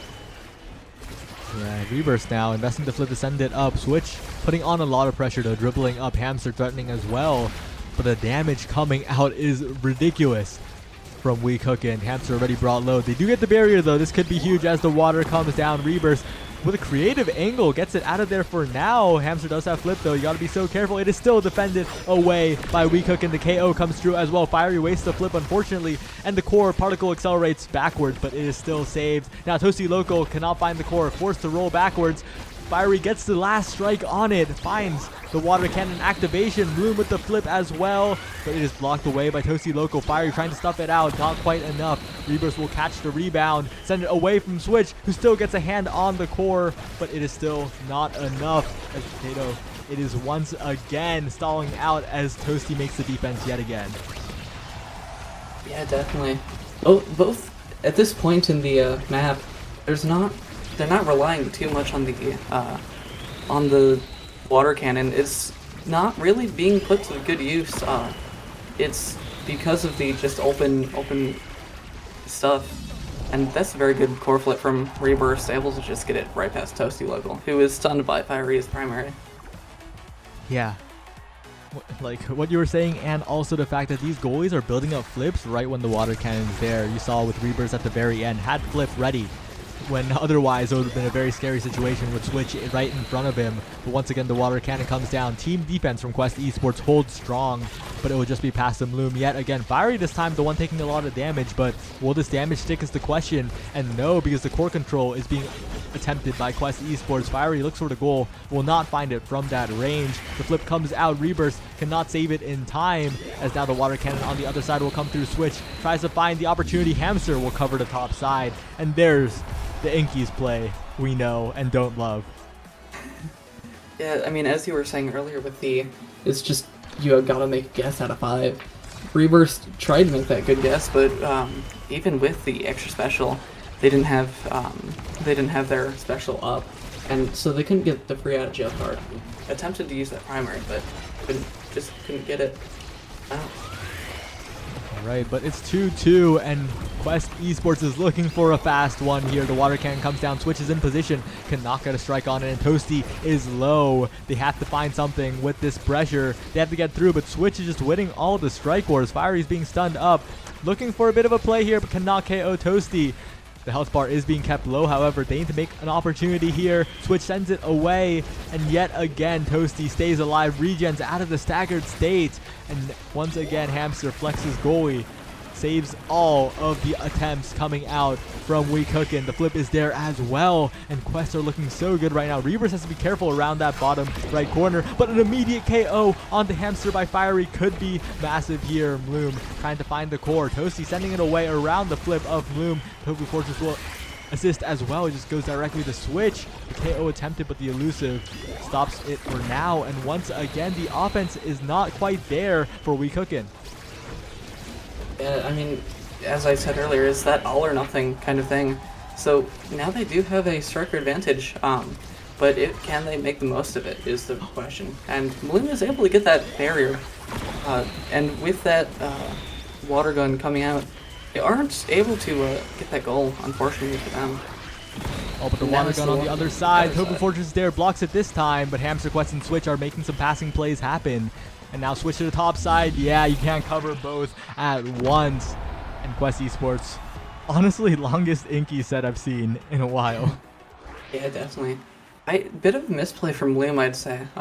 Not opting to kind of leave that to Reburst instead of just winning the strike more then and there, which kind of got the goal. But I mean, hey, it's on the spot. There's not much you can really do there. Yeah, big Catalyst pickup, big Stagger Swagger pickup, a massive deny against Quest Esports. They're not going to be regenning fast anytime soon. Both different, always great. Spark of Strength just for the extra power, and overall, bit of a lukewarm draft, but importantly, the energy going over to Quest Esports could make the difference, especially in how fast they can score. It's a quick strike start. This is a lot of energy. The Catalyst and the Fire Up following over means that they have plenty to evade with. They have plenty to score fast on Reburst with, and that's what they need right now. Yeah, and once the if Ecolus comes out and they win the set, there's a chance that this game's just kind of over for the other team. And there's energy all over the place for Quest Esports right now. But Weecookin does have the kill comp between the Spark of Strength and Built Different that they were able to pull together. It can be either way. Each team kind of playing to their own gimmick, you could say. Yeah, playing to their strengths as Reburst makes a goal line save against Hamster Quest flip. Fiery trying to pass it up. Bloom will be interrupted by Switch yet again, however. And once again, Reburst will be forced to flip to send it away. And the KO comes through, but the snipe from Hamster Quest will end the momentum there as Quest Esports gets the point. Yeah, I mean, the kill, Hamster Quest just kind of negated the effect of the kill on Switch, and I mean, that's a pretty quick goal for Quest Esports in this set. Right now, Switch is the one who is brought low, but is still surviving for now, taking so much damage, walking away from the maddening descent. I believe that's what it's called. I had to talk about this, about which Kazan abilities are important to remember, and we settled that it was like only one of them, the umbrella jump and then hitting down that one, but I think it's called Maddening Descent. I might have forgotten as another KO comes through. onto Quest Esports from We Cookin'. But Hamster Quest is the one cooking here, trying to get the barrier quickly, but the passing plays will get the barrier, and that is what you need if you're not the more core control-y team. Those crisp passing plays, but Hamster Quest is stalling out the core so long that the water cannon is ineffective, but the immediate KO. Bloom with the clutch play continues the striker advantage. And the striker advantage is pretty much unending with the Spark of Strength and that built different picks from the last draft. Oh, and that's just a goal from Reverse, getting that special straight into the goal. Not much they could do there. Yeah, so unfortunate for Toasty. That was the first instant of overtime. You heard the overtime sound tick, and Reverse was there with the Tofu Fortress sending it into the bottom side. Unfortunate, but it is what it is. We love to see those if you're the one playing Dubu, honestly. As Bloom gets the barrier quickly with the flip into Strike. Now just swipes it up. Hamster with the defense this time, but Fiery will continue the pressure. Toasty forced the log, gets the log out in time, but now it is Bloom with the pressure yet again. Switch aiming for the unprotected bottom side of the barrier. Will find it. Hamster passing down to Switch, finding a passing play here. It is still defended by Rebirth with a singular strike, looking a bit like a Luna legend at the moment. And the flip from Fiery will secure the goal, and now they're looking pretty good. Yeah, definitely. And I might point out the level difference. Rebirth and Bloom are at a higher level than all three players of Quest Esports right now. And Fiery is almost level 9, or just turned level 9. So that's, the entire team has a bit of an advantage right here with the levels. And so that might, once Quest Esports is able to kind of get those levels on board, we might not see as many kills, but it's interesting. Yeah, definitely still an uphill battle in terms of surviving for Quest Esports. It's all about whether they can score first right now, as finally the goalie death bit is helpful for We Cookin' this time as they KO into it. Hamster's brought low as well. Bloom looking for it right now, but Toasty still gets the defense. Hamster looking for it, but will not be able to get a hand on the core. Sent away yet again. The barrier opened up, and the water cannon comes through. Bloom in position, trying to find a passing play to Fiery. Hamster wins the critical strike ward to stall it out for a little while longer. Switch in position as well. Rebirth has got to be so careful here. Manages to not get caught by Rebirth. Fiery with the secondary, not quite enough, as Toasty is winning these strike wars. Rebirth sending it up to Bloom, looking for an opportunity, but with the respawn, the flip forced out. Toasty with the defense has the flip as insurance as well. And that button press is so scary. The core is moving so quickly. The catch from Fiery and the Tofu Fortress switch. Flip blocked by Rebirth, Summer Assault. And once again, it is stuffed out by Hamster Quest, but Fiery is there with the blink, catching the clear and sending We Cookin' to his 2-1 advantage. Yeah, what a great goal. It felt so close, but the score doesn't really reflect that right now. It was a 3-1 win for We Cookin', and it really looks close. That was one of the first overtimes we've gotten this game, and so that was a very, very good match, or a very good game that we just saw, or goal that we just saw. Yeah, very good round, I gotta say, but this next one might not be as good because look at that, the prize fighter, the aerials. They are unleashed. Zentaro with the full blink range. Denied of the super surge earlier, but still is here. And there's just a lot of damage for We Cookin' and not a lot of bulk for Quest Esports, so it's looking a little scary. Yeah, Toasty Local even has pauldrons. That's not really making that much of a difference. And with stacks on stacks, we might be seeing some more Toasty Local getting singled out. But as I say that, they get rid of Switch SSB immediately, and that's a 2v3 striker advantage for We Cookin' yet again. Yeah, and importantly, Bloom got a KO in like the first 3 seconds of this round, right? That prize fighter scaling started so early, and usually when you see prize fighter and you have an early disadvantage, you can usually go next, but they are at match point. Toasty Local is dead. There is no going next here. This is the last round of this Inky's game, and We Cookin' are absolutely in the driver's seat. Yeah, definitely. We Cookin' just keeping that striker advantage at a pretty much constant pace, and the other team can't really do much about it. Switch is already staggered, and Fiery is looking for that goal, but doesn't need it because they get the core flip into strike combo, getting that first goal of the set pretty quickly. 3 prize fighter stacks on Bloom, hitting so hard that I think some of the later strikes will send the core incredibly fast as well. And now Hamster Quest is the target. Fiery, though, almost being taken out, does use a special to stay alive for the moment. That is a lot of resources burned on not damage, though. Slight opportunity for Quest Esports to find the goal here. Reburst cannot defend as Fiery is dead. Yeah, and I mean, Switch getting that right, it felt like Dubu went right over that, just kind of flew over the core. But it was a very, very close goal. And with Fiery gone, it made it probably a lot easier than it could have been. And crucially, Reburst defends the bottom barrier, wins yet another strike war against Switch. Switch this time, no, the strike is slightly missed, but will still eventually get the barrier regardless. The flip is available. The energy really coming online for Quest. Can they make it happen? Fiery in front of the net, blocked away by the Tofu Fortress. And now Switch is advancing with the flip, slowly, and with the primary will continue Quest's hopes. Switch with the core flip primary combo, just able to kind of keep Reverse out. There's not a whole lot Reverse could have done there. And Reverse with the heart, they're gonna have to pull out a bit of shenanigans if they want to get this set, but it's anyone's set right now. And Bloom with the 12 kill streak. I mean, that's something you don't see every day. Yeah, but the barrier will still go down regardless, and if Switch gets MVP in a Quest win in this set, this could be massive because the Egoist is on the table. The Energy Exodia Batosi is sent away, pulled all the way to the edge of the map. The water cannon comes through as insurance. Fiery with the slow play with Bloom, finding the angle to the bottom side, still saved away by Hamster for the moment, but Bloom will win the strike war. Match point for Weecookin, but Quest Esports, as long as they can stay alive for just a moment, they can make magic happen.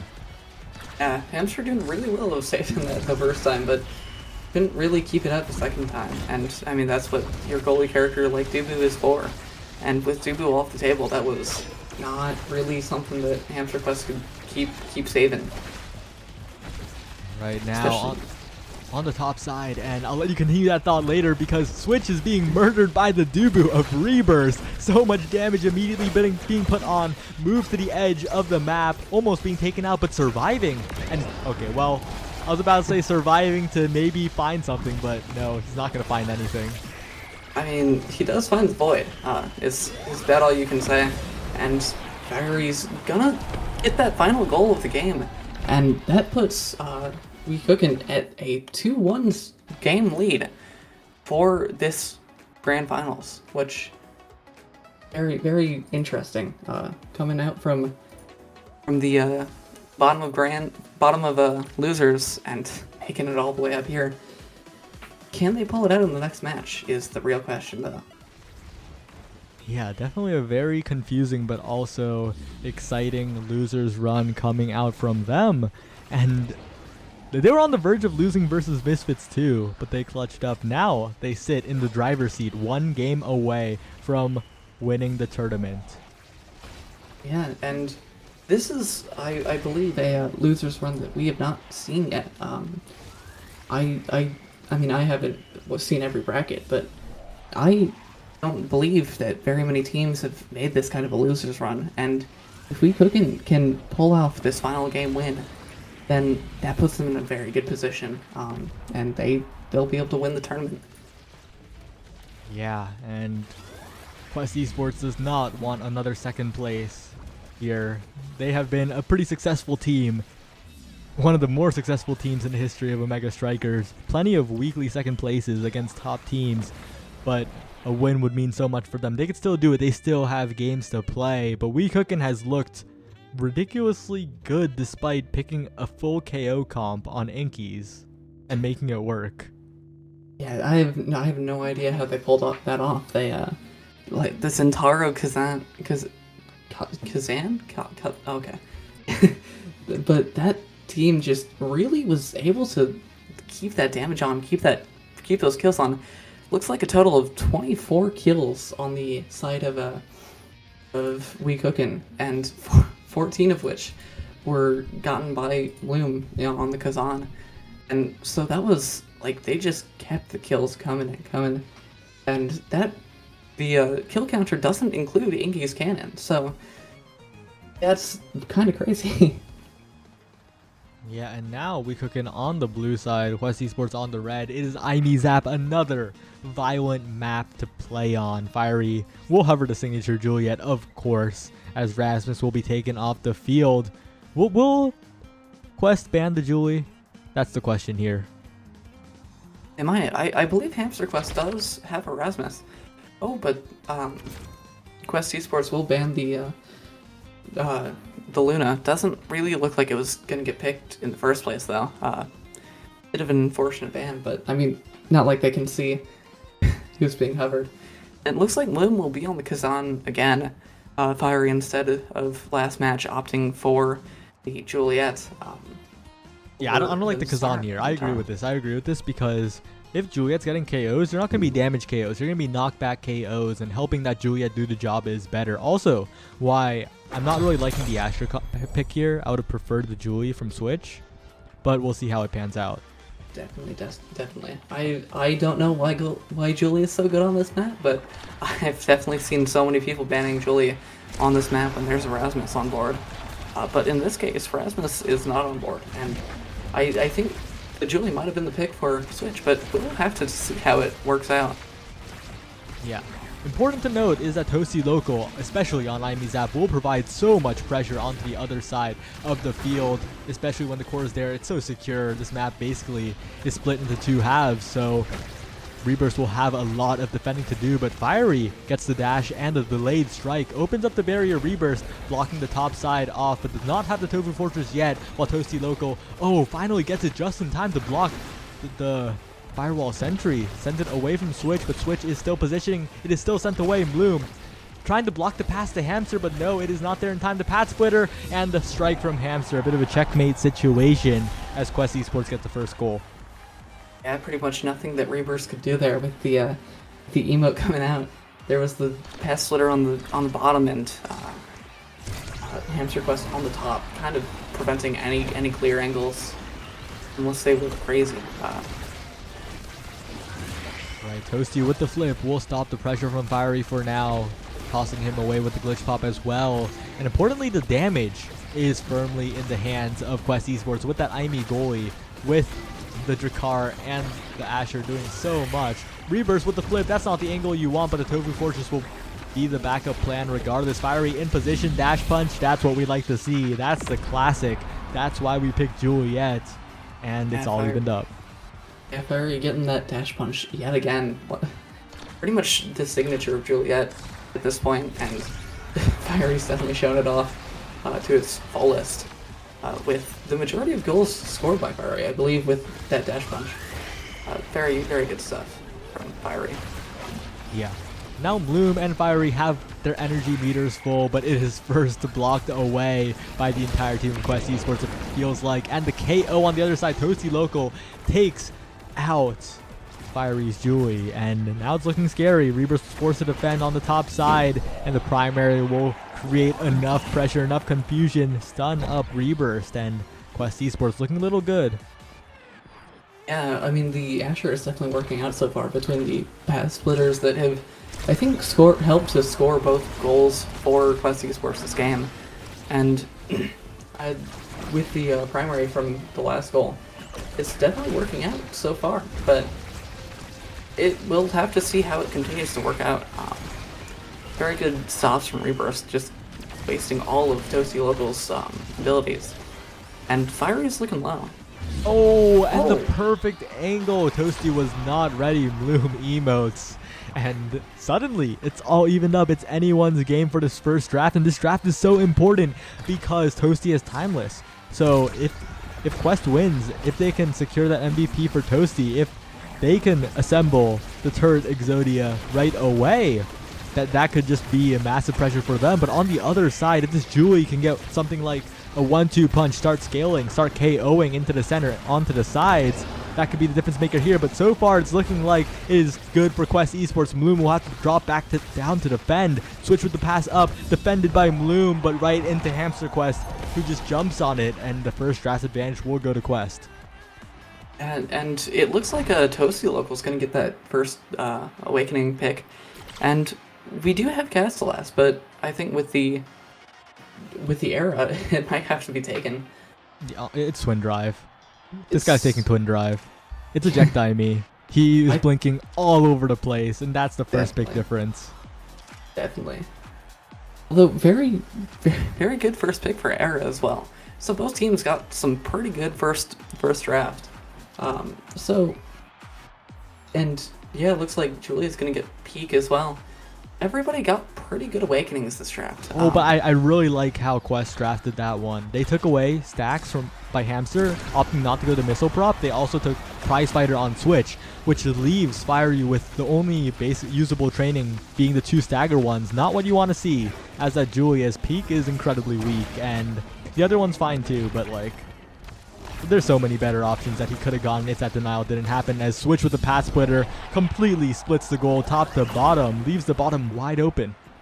Yeah, Path Splitter making a pretty big difference in this match so far. I mean, I wasn't really looking at it too much, but it's really playing to Quest advantage. Oh, but a barrier quickly taken. Fiery in position, buffed up by Mloom with that cast the last era, but cannot find an angle so far. Glitch Pop will send it away. Rebirth playing the midfield, looking for an opportunity. Fiery wins the strike, gets the punch, defended away by the flip. Strike War won yet again by Fiery, but he cannot find an angle in. Switch and Hamster are just helping defend so much. Mloom waiting patiently, but still, Strike War won by the side of Quest Esports. And yet again, the defense stalls. DB Wall pulling a bit of a DB Wall moment, letting that core go straight through and accelerating it along the way, but it didn't really do anything for either team. So there's not much complaining that can be done just yet. But it looks like both Fiery and Switch are low and have no more evades to their name. So I'm expecting it. Oh, there's the kill right there. But Switch looking like you're back at some pretty good health. And with Rebirth on the Dubu and Era, there's not really gonna be much damage just yet. Oh! Okay. So basically Rebirth saved Switch there for a moment, but got the KO anyway. So I was scared that denial against Fiery might have cost them the round. But right now, the power plays are coming in. But on the other side, Toasty Local is there. So much uptime with the Twin Drive means that he can blink forward without too many repercussions. But Fiery gets a hand on the fast-moving core, and that is the score evened up yet again in this round. Yeah, it's 1-1. It's looking like a very, very close game so far. It looks like everybody's on the pretty same page with levels as well, but Fiery is lower than the rest, which with the Julie pick, I'm a bit interested in seeing as to why. Yeah, generally, a Juliet, who has been KO'd a bunch of times and also is just a brawler who wants to get into position, is not touching the core as much as everyone else, unfortunately. As a crucial KO, Fiery slips it around everyone, but Toasty gets a hand on it just in time, clears it up to the top side, stalls out for so long, but the respawn timer is still long. The dash punch is there, but still defended away from Mloom, trying to find the right timing, cannot get the Fiery Flurry through. And now it is once again a 3v3 game, no freebies here for Rebirth. Fiery trying to get the core, but uses the elusive, does not have meter, but it doesn't matter. The dribbles into the dash punch, they will be enough. And suddenly We Cookin' could even up the sets. Yeah, it's looking pretty good for the side of We Cookin'. It's pretty even on both sides though. Oh, wow, Dupu's getting a lot of interesting kills this match so far. And Bloom is looking low though, so we're almost stealing that orb from Bloom. But yeah, they're able to keep the pressure on, and every member of We Cookin', almost every member of We Cookin' has their flip up and available. Oh no, It's like bad angle Fiery- from Toasty. Fiery gets the perfect flip angle. The barriers are opened up now, and Bloom is in position to do a little bit of magic. Switch though, gets the primary onto the core. Does not win the strike war though. The pass splitter comes down along with the firewall sentry. It is almost enough, but it is still defended away by the entire team of We Cookin'. And once again, Toasty Local will have to defend. Has a lot of cooldowns. Has the blink up for sure, but Fiery's in position to the top side, and Toasty is caught lacking. That is a set win for We Cookin'. The scaling could come in right here if that's a Fiery MVP. No, it's a Rebirth MVP, but still, the extra special could be huge here. Yup, there it is, taken away from the Aimi, and Yes. the Dubu will enjoy that greatly. Yeah, Swift 3-1, and between Timeless Creator and Extra Special, this Dubu will... There's a good chance Dubu will be able to just kind of wall off one of those sides.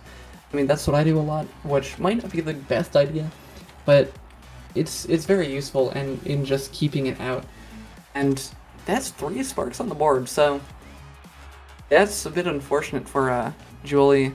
Gonna have to take a spark when they can't really scale too much with them anymore.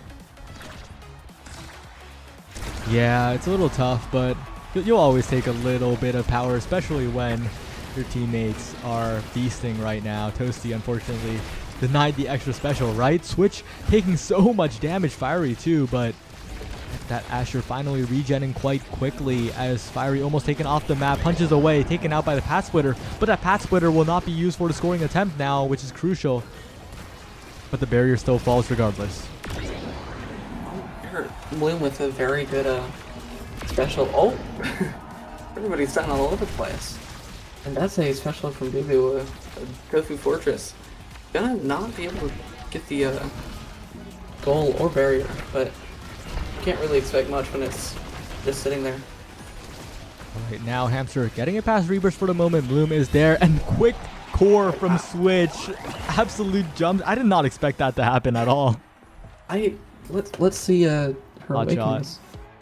It's, yeah, I guess between Hotshot and maybe Prius Splatter as well.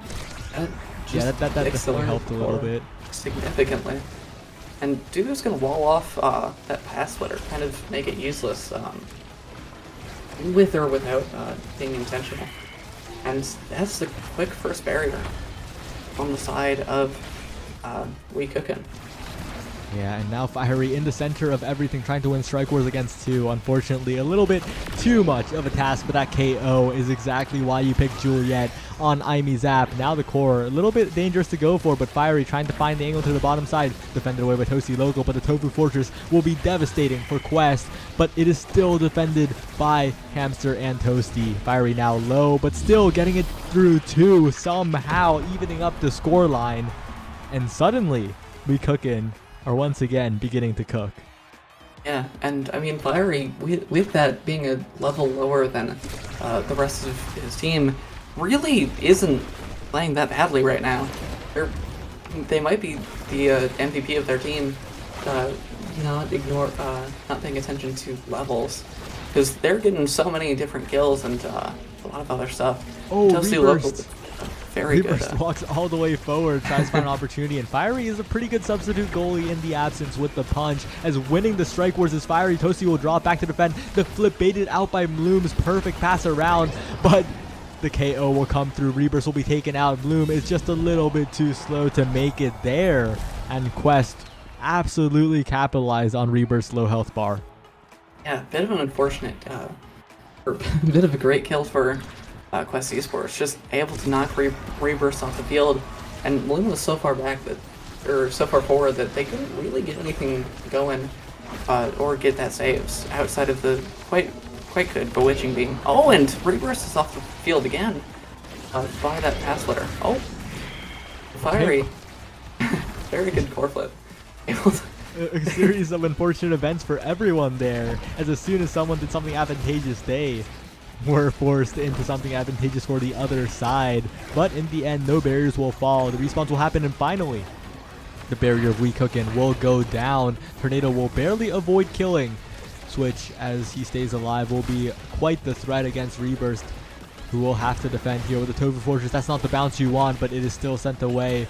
And once again, it is cleared down. Switch to the top side, defended. Path Splitter is looking scary here, but it is still defended by the entire side of We Cookin'. Yeah, Fiery back to health. Oh no. Okay. Bit of a scary situation there. Fiery low right now though, and looks like Hamster. Hamster Quest just running back a mission to get that kill on Fiery, and that's a bit of an Wait, that KO is crucial. Fiery gets another KO, and suddenly the barrier goes down. Suddenly, from the jaws of a lost set, a 2-2 emerges. Goes to the top side, saved away by Toasty. Toasty smartly saving the eject button with the clear, finds it out of the net for now, and the turret will secure it for now, but they are stacked up on the top side. Despite the heroics, it will be another 5th point. I mean, this set is such a roller coaster of emotions. It was Toasty local with that insane save. It was like halfway in the goal for a good little while, but unfortunately that it wasn't able to do much, as it was still a goal for the side of We Cookin'. Oh, but Reaper's has flipped, all the way above. sending it through, not quite enough. Hamsters now passing it. This could be deadly. Quest Esports has the offense ready, but they missed the flip. Switch cannot get the pressure, and Fiery sends it away. Now Bloom rushing on the top side. The shotgun will send it back to Switch, but it is cleared away. The pass splitter missed. The KO found, and Fiery is now approaching. Does not have cooldowns, but does have one, and that is all that matters, as We Cookin' are one set away from winning the tournament. Yeah, definitely, and that was a one-mana checkmate right there, because Fiery had that special with that constant hitbox, and then on top of that, Fiery had that core flip right there in order to hit that goal, and that's a 1-2 punch for the side of Fiery. Yeah, So, I think it's over. interesting. I think it's over. It's 1-2 punch on Aimi Zap, and Fiery has been getting the KOs already. Imagine what he can do with a real weapon. Definitely, I'm very interesting Awakening draft. Dupu got primetime. Everybody got really good picks on the side of We Cookin', and not that great on the side of Quest Esports. Yeah, you always think a rapid fire, but it's definitely not like the best of the best. But a good pass, a good KO, and Quest suddenly just wind around. Yeah, the Switch finding that little angle up top, or not really that little, because Hamster was providing so much pressure on the bottom, and Switch just kind of had that free opening to get that goal. Right now, can Fiery make something happen here? Looking for the dash punch. Does not find the angle yet, but Hamster Quest will go down. That is one down, the barrier taken, and this is the draft win for We Cookin'. Fully activated Toasty cannot reach the core in time. These are the types of points we expect, not the first one. The first one, I don't know what happened. The first, I mean, as they say, the first one might be a fluke, but if you can do it twice, it's not a fluke. So we'll have to see if they can score a second one similar. And it might happen because Fiery is very low, and but the momentum's kind of shifted. That Switch down and out for another 7 seconds, and unfortunately doesn't get the barrier off of that. But Reaver's almost out of position. Yeah, but unfortunately for Quest, Reavers will make that save on the barrier, will be there in time, and Fiery, importantly, will stay alive, will not be KO'd by Switch, will KO Hamster in return. To flip is available. The strike war is won by Fiery. 1 goal stands between We Cookin' and the tournament. And that's just like that, it's match point for We Cookin'. Reaper's still not even at 10 levels. This game it feels so close, but I think it's the draft difference right now. And that's Fiery down. I don't... Well, Fiery lurked a little bit too close to the center. A little bit too close to the hole. Got punished. Hamster there with the follow-up switch is lurking. Fiery is finally back though. Goes for a dash, but it is not what it takes to get the KO. The log will send it away. Buy some time to build some space. Bloom with the beam will buy some even more time as well, and the tornado. But right now Reburst is left with a hard defense. Switch in position. Hamster going for the shotgun. It is not enough. Reburst finds the perfect summer assault to stall the core, to clear it out. And well, Fiery's got to be a little bit careful near the hole. Cannot KO Switch, and Hamster with the strike shotgun will make it so that Quest have a shot at sending this to a 5th set. Quest needs this goal in order to have any hopes for winning this match and winning this tournament. It's down to the last goal and in this set, and if Oh no! Potato player. He flipped near the edge and waited. And the timing was a little too obvious.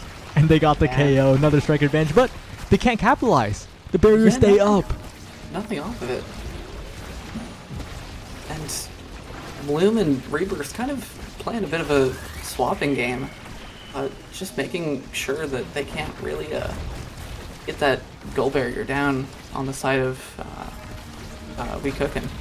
Alright, but Fiery has an opportunity. Dash Punch stuffed out by Hamster Quest. Bloom trying to send it forward, but Toasty will clear. Rebirth does have Flip though. Can suddenly create pressure. In an instant, the pass splitter will block it away, but it does not contact the barrier somehow. Incredible defense by Rebirth, and Bloom is there for the clear away. Now Fiery is lurking in front of the goal. Knows that one small chance could be everything here. Forces the elusive out from Hamster Quest. The core moving even faster now. Toasty does not have to flip.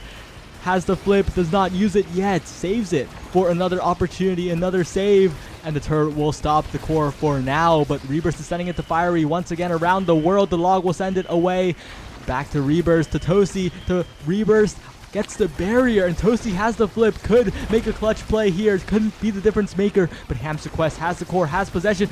Toasty finds a snipe to the top side, doesn't even need the flip, and we're going to a final set. That's the 5th set, and both teams have a lot to gain from winning this final set of this match.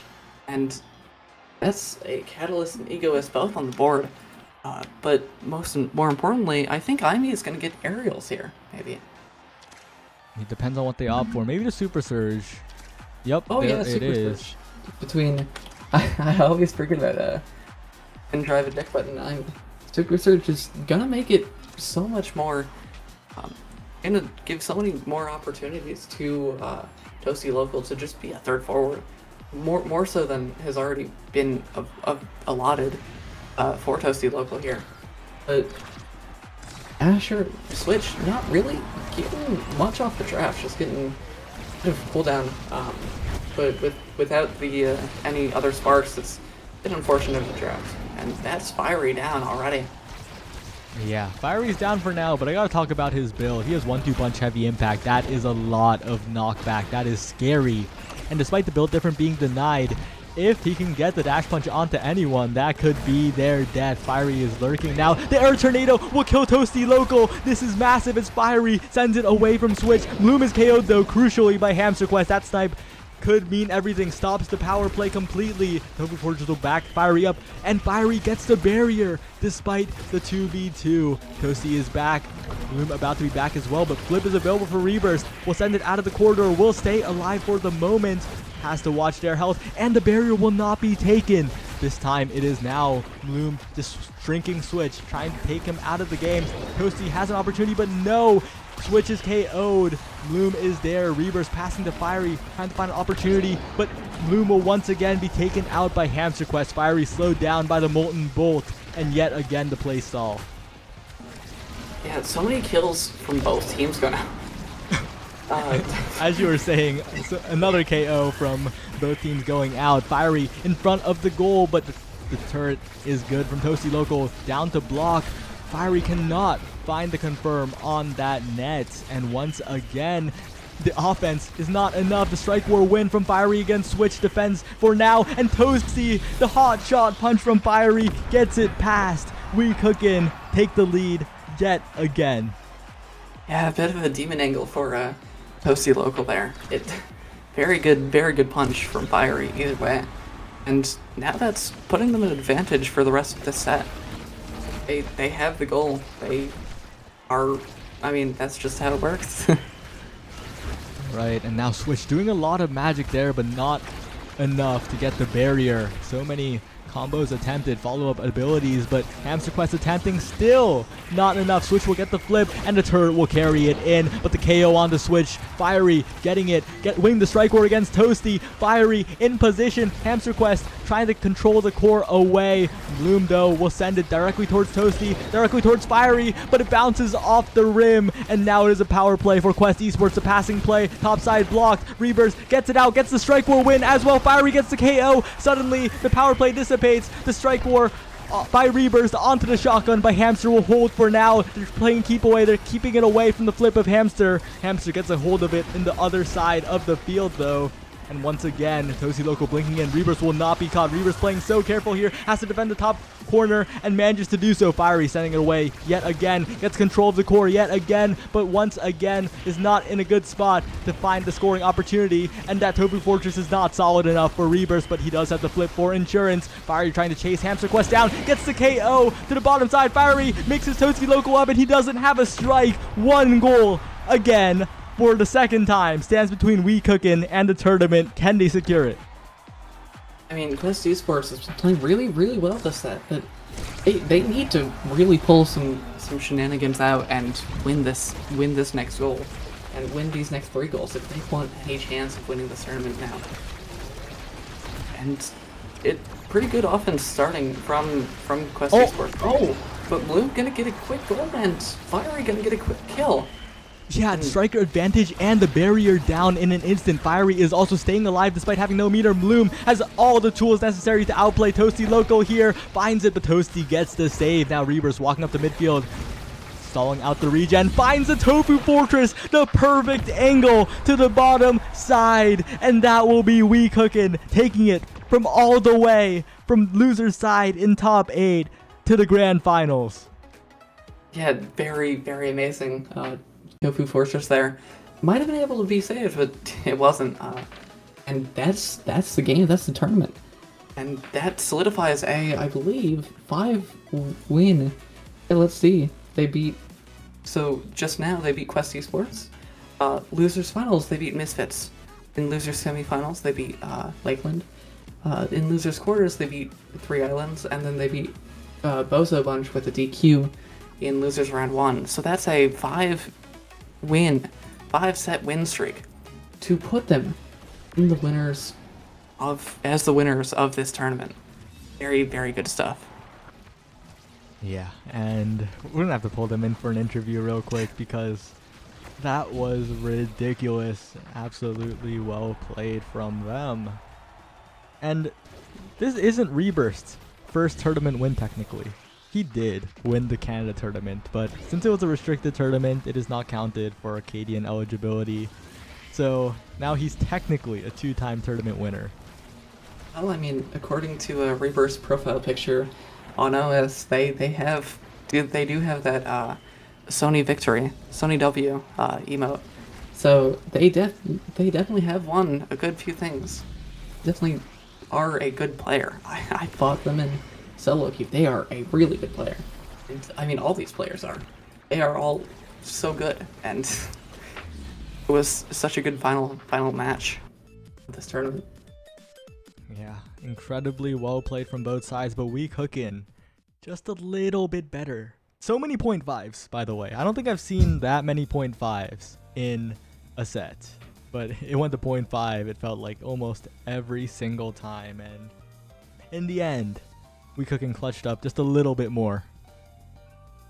I mean, it was the entire grand finals was anyone's game, anyone's set, anyone's tournament. It came down to, I think, drafts at the end of it. I'd say that We Cookin' definitely won a lot of the drafts over Quest Esports, which might have solidified their victory. But either way, both teams played incredibly. Yeah, we should have an interview shortly. Rebirth is supposedly convincing his teammates to come. We might get a little bit of Fiery because there are a lot of Fiery fans out there. I'll say it. Very likable player. Does the dash punch. Brawls. Gets the KOs. Gets the goals. I mean, I this is some of the first tournament matches I've seen from Fiery, I just haven't really seen them in tournaments that much, but very, very good stuff. Hello, Reburst and Fiery, the winners. And Bloom too, but I don't know where he is. The winners of the second Arcadian. Congratulations over a ton of good teams. You made it out from the losers bracket. How does it feel? It was pretty great. Pretty glad that we were able to make such a large run, especially when we started in losers. Mm-hmm. So, yeah, pretty good. I have one question to ask you, Reburst. Why did you lock in the Luna on Obscura? Honestly, I watched Swap do it, and I saw Swap actually do some insane plays, and I thought I could replicate it. I definitely feel like he's a bit better at it than me, Soto. I mean, you definitely pulled it out in the end with that Luna goalie. So, I mean, I don't think anybody can complain except for maybe your opponents. But like you and the entire team were able to kind of pull out that reverse 3-0, I believe, and win that match. And that was some pretty crazy gameplay. Also, very interesting comps coming out from y'all. You picked a full kill comp on Inkies, made it out alive, got 20 million KOs, and Reburst you held long enough. Can you talk us through a bit of like the drafting process on that map, because I think everyone was a little confused. So truthfully, we didn't actually have much of a plan going into it. We just knew that Fiery would be playing a brawler, hopefully Julianet, and we just kind of said to trust him on the Kazan, and we decided to trust him since I know that he plays a very nice core control version of Kazan. And he definitely helped me out a lot with DSL. I think he made a perfect decision and I trusted him. And Fiery, the people's champ. You're sitting here as a winner, and is there anything you want to say like to the people? Just want to say thanks for all the support. I usually see a few people that are supporting me in there, and it's like nice because like I have the chat open like on the side as I'm playing, and so when I see people like cheering, it just feels good. So thank you. We're gonna keep this short. It's late. It's 12:42 a.m. for me on the East Coast. Reburst, any last words before we close? Because I don't think we have to do anything else. I actually just want to say thank you for the admins for allowing Fiery to join 1 minute after the deadline. So he told us at 5:59 that he was able to play, and the admins allowed him to come in after the registration, so thank you very much. Otherwise, we probably wouldn't have been playing today. So I'm about to spoil a little thing for you, but this tournament lets you register after the ladder portion starts, so it wasn't like a special exception. I think that was, I thought it was code otherwise. They said that registration wasn't anymore in the ladder. Oh, did you add Fiery after ladder closed? No, before, but we got told that you can no longer do registration midway through ladder. I don't know. Honestly, I'm clueless. Whatever. In either way, Nonetheless, thank you very much for hosting. All right, but that'll be it for us. Thank you, Potato Player. I don't know how to refer to you. I mean, in Potat. Smash, I go by Potat, but somebody stole that name. Potato Player, I guess, yeah. But yeah, good games, Fiery, Reburst, Mloom, even though you're not here. Great win. Nice 5-win losers run. That's kind of crazy. Thank you. And then thank you, Saya, for allowing me in here. Yeah, it was definitely chill, but we won't hold y'all for too much longer. Did I forget anything before we outro? No, that's it. Thank you everyone for watching. Thank you for participating. Thank you Quest Esports for being patient and being the winner side grand final sitters for like an hour, which is always tough if you're the winner side grand finals team. And congratulations to We Cookin'. for taking the second Arcadian and successfully getting banned from all future Arcadians. Goodbye.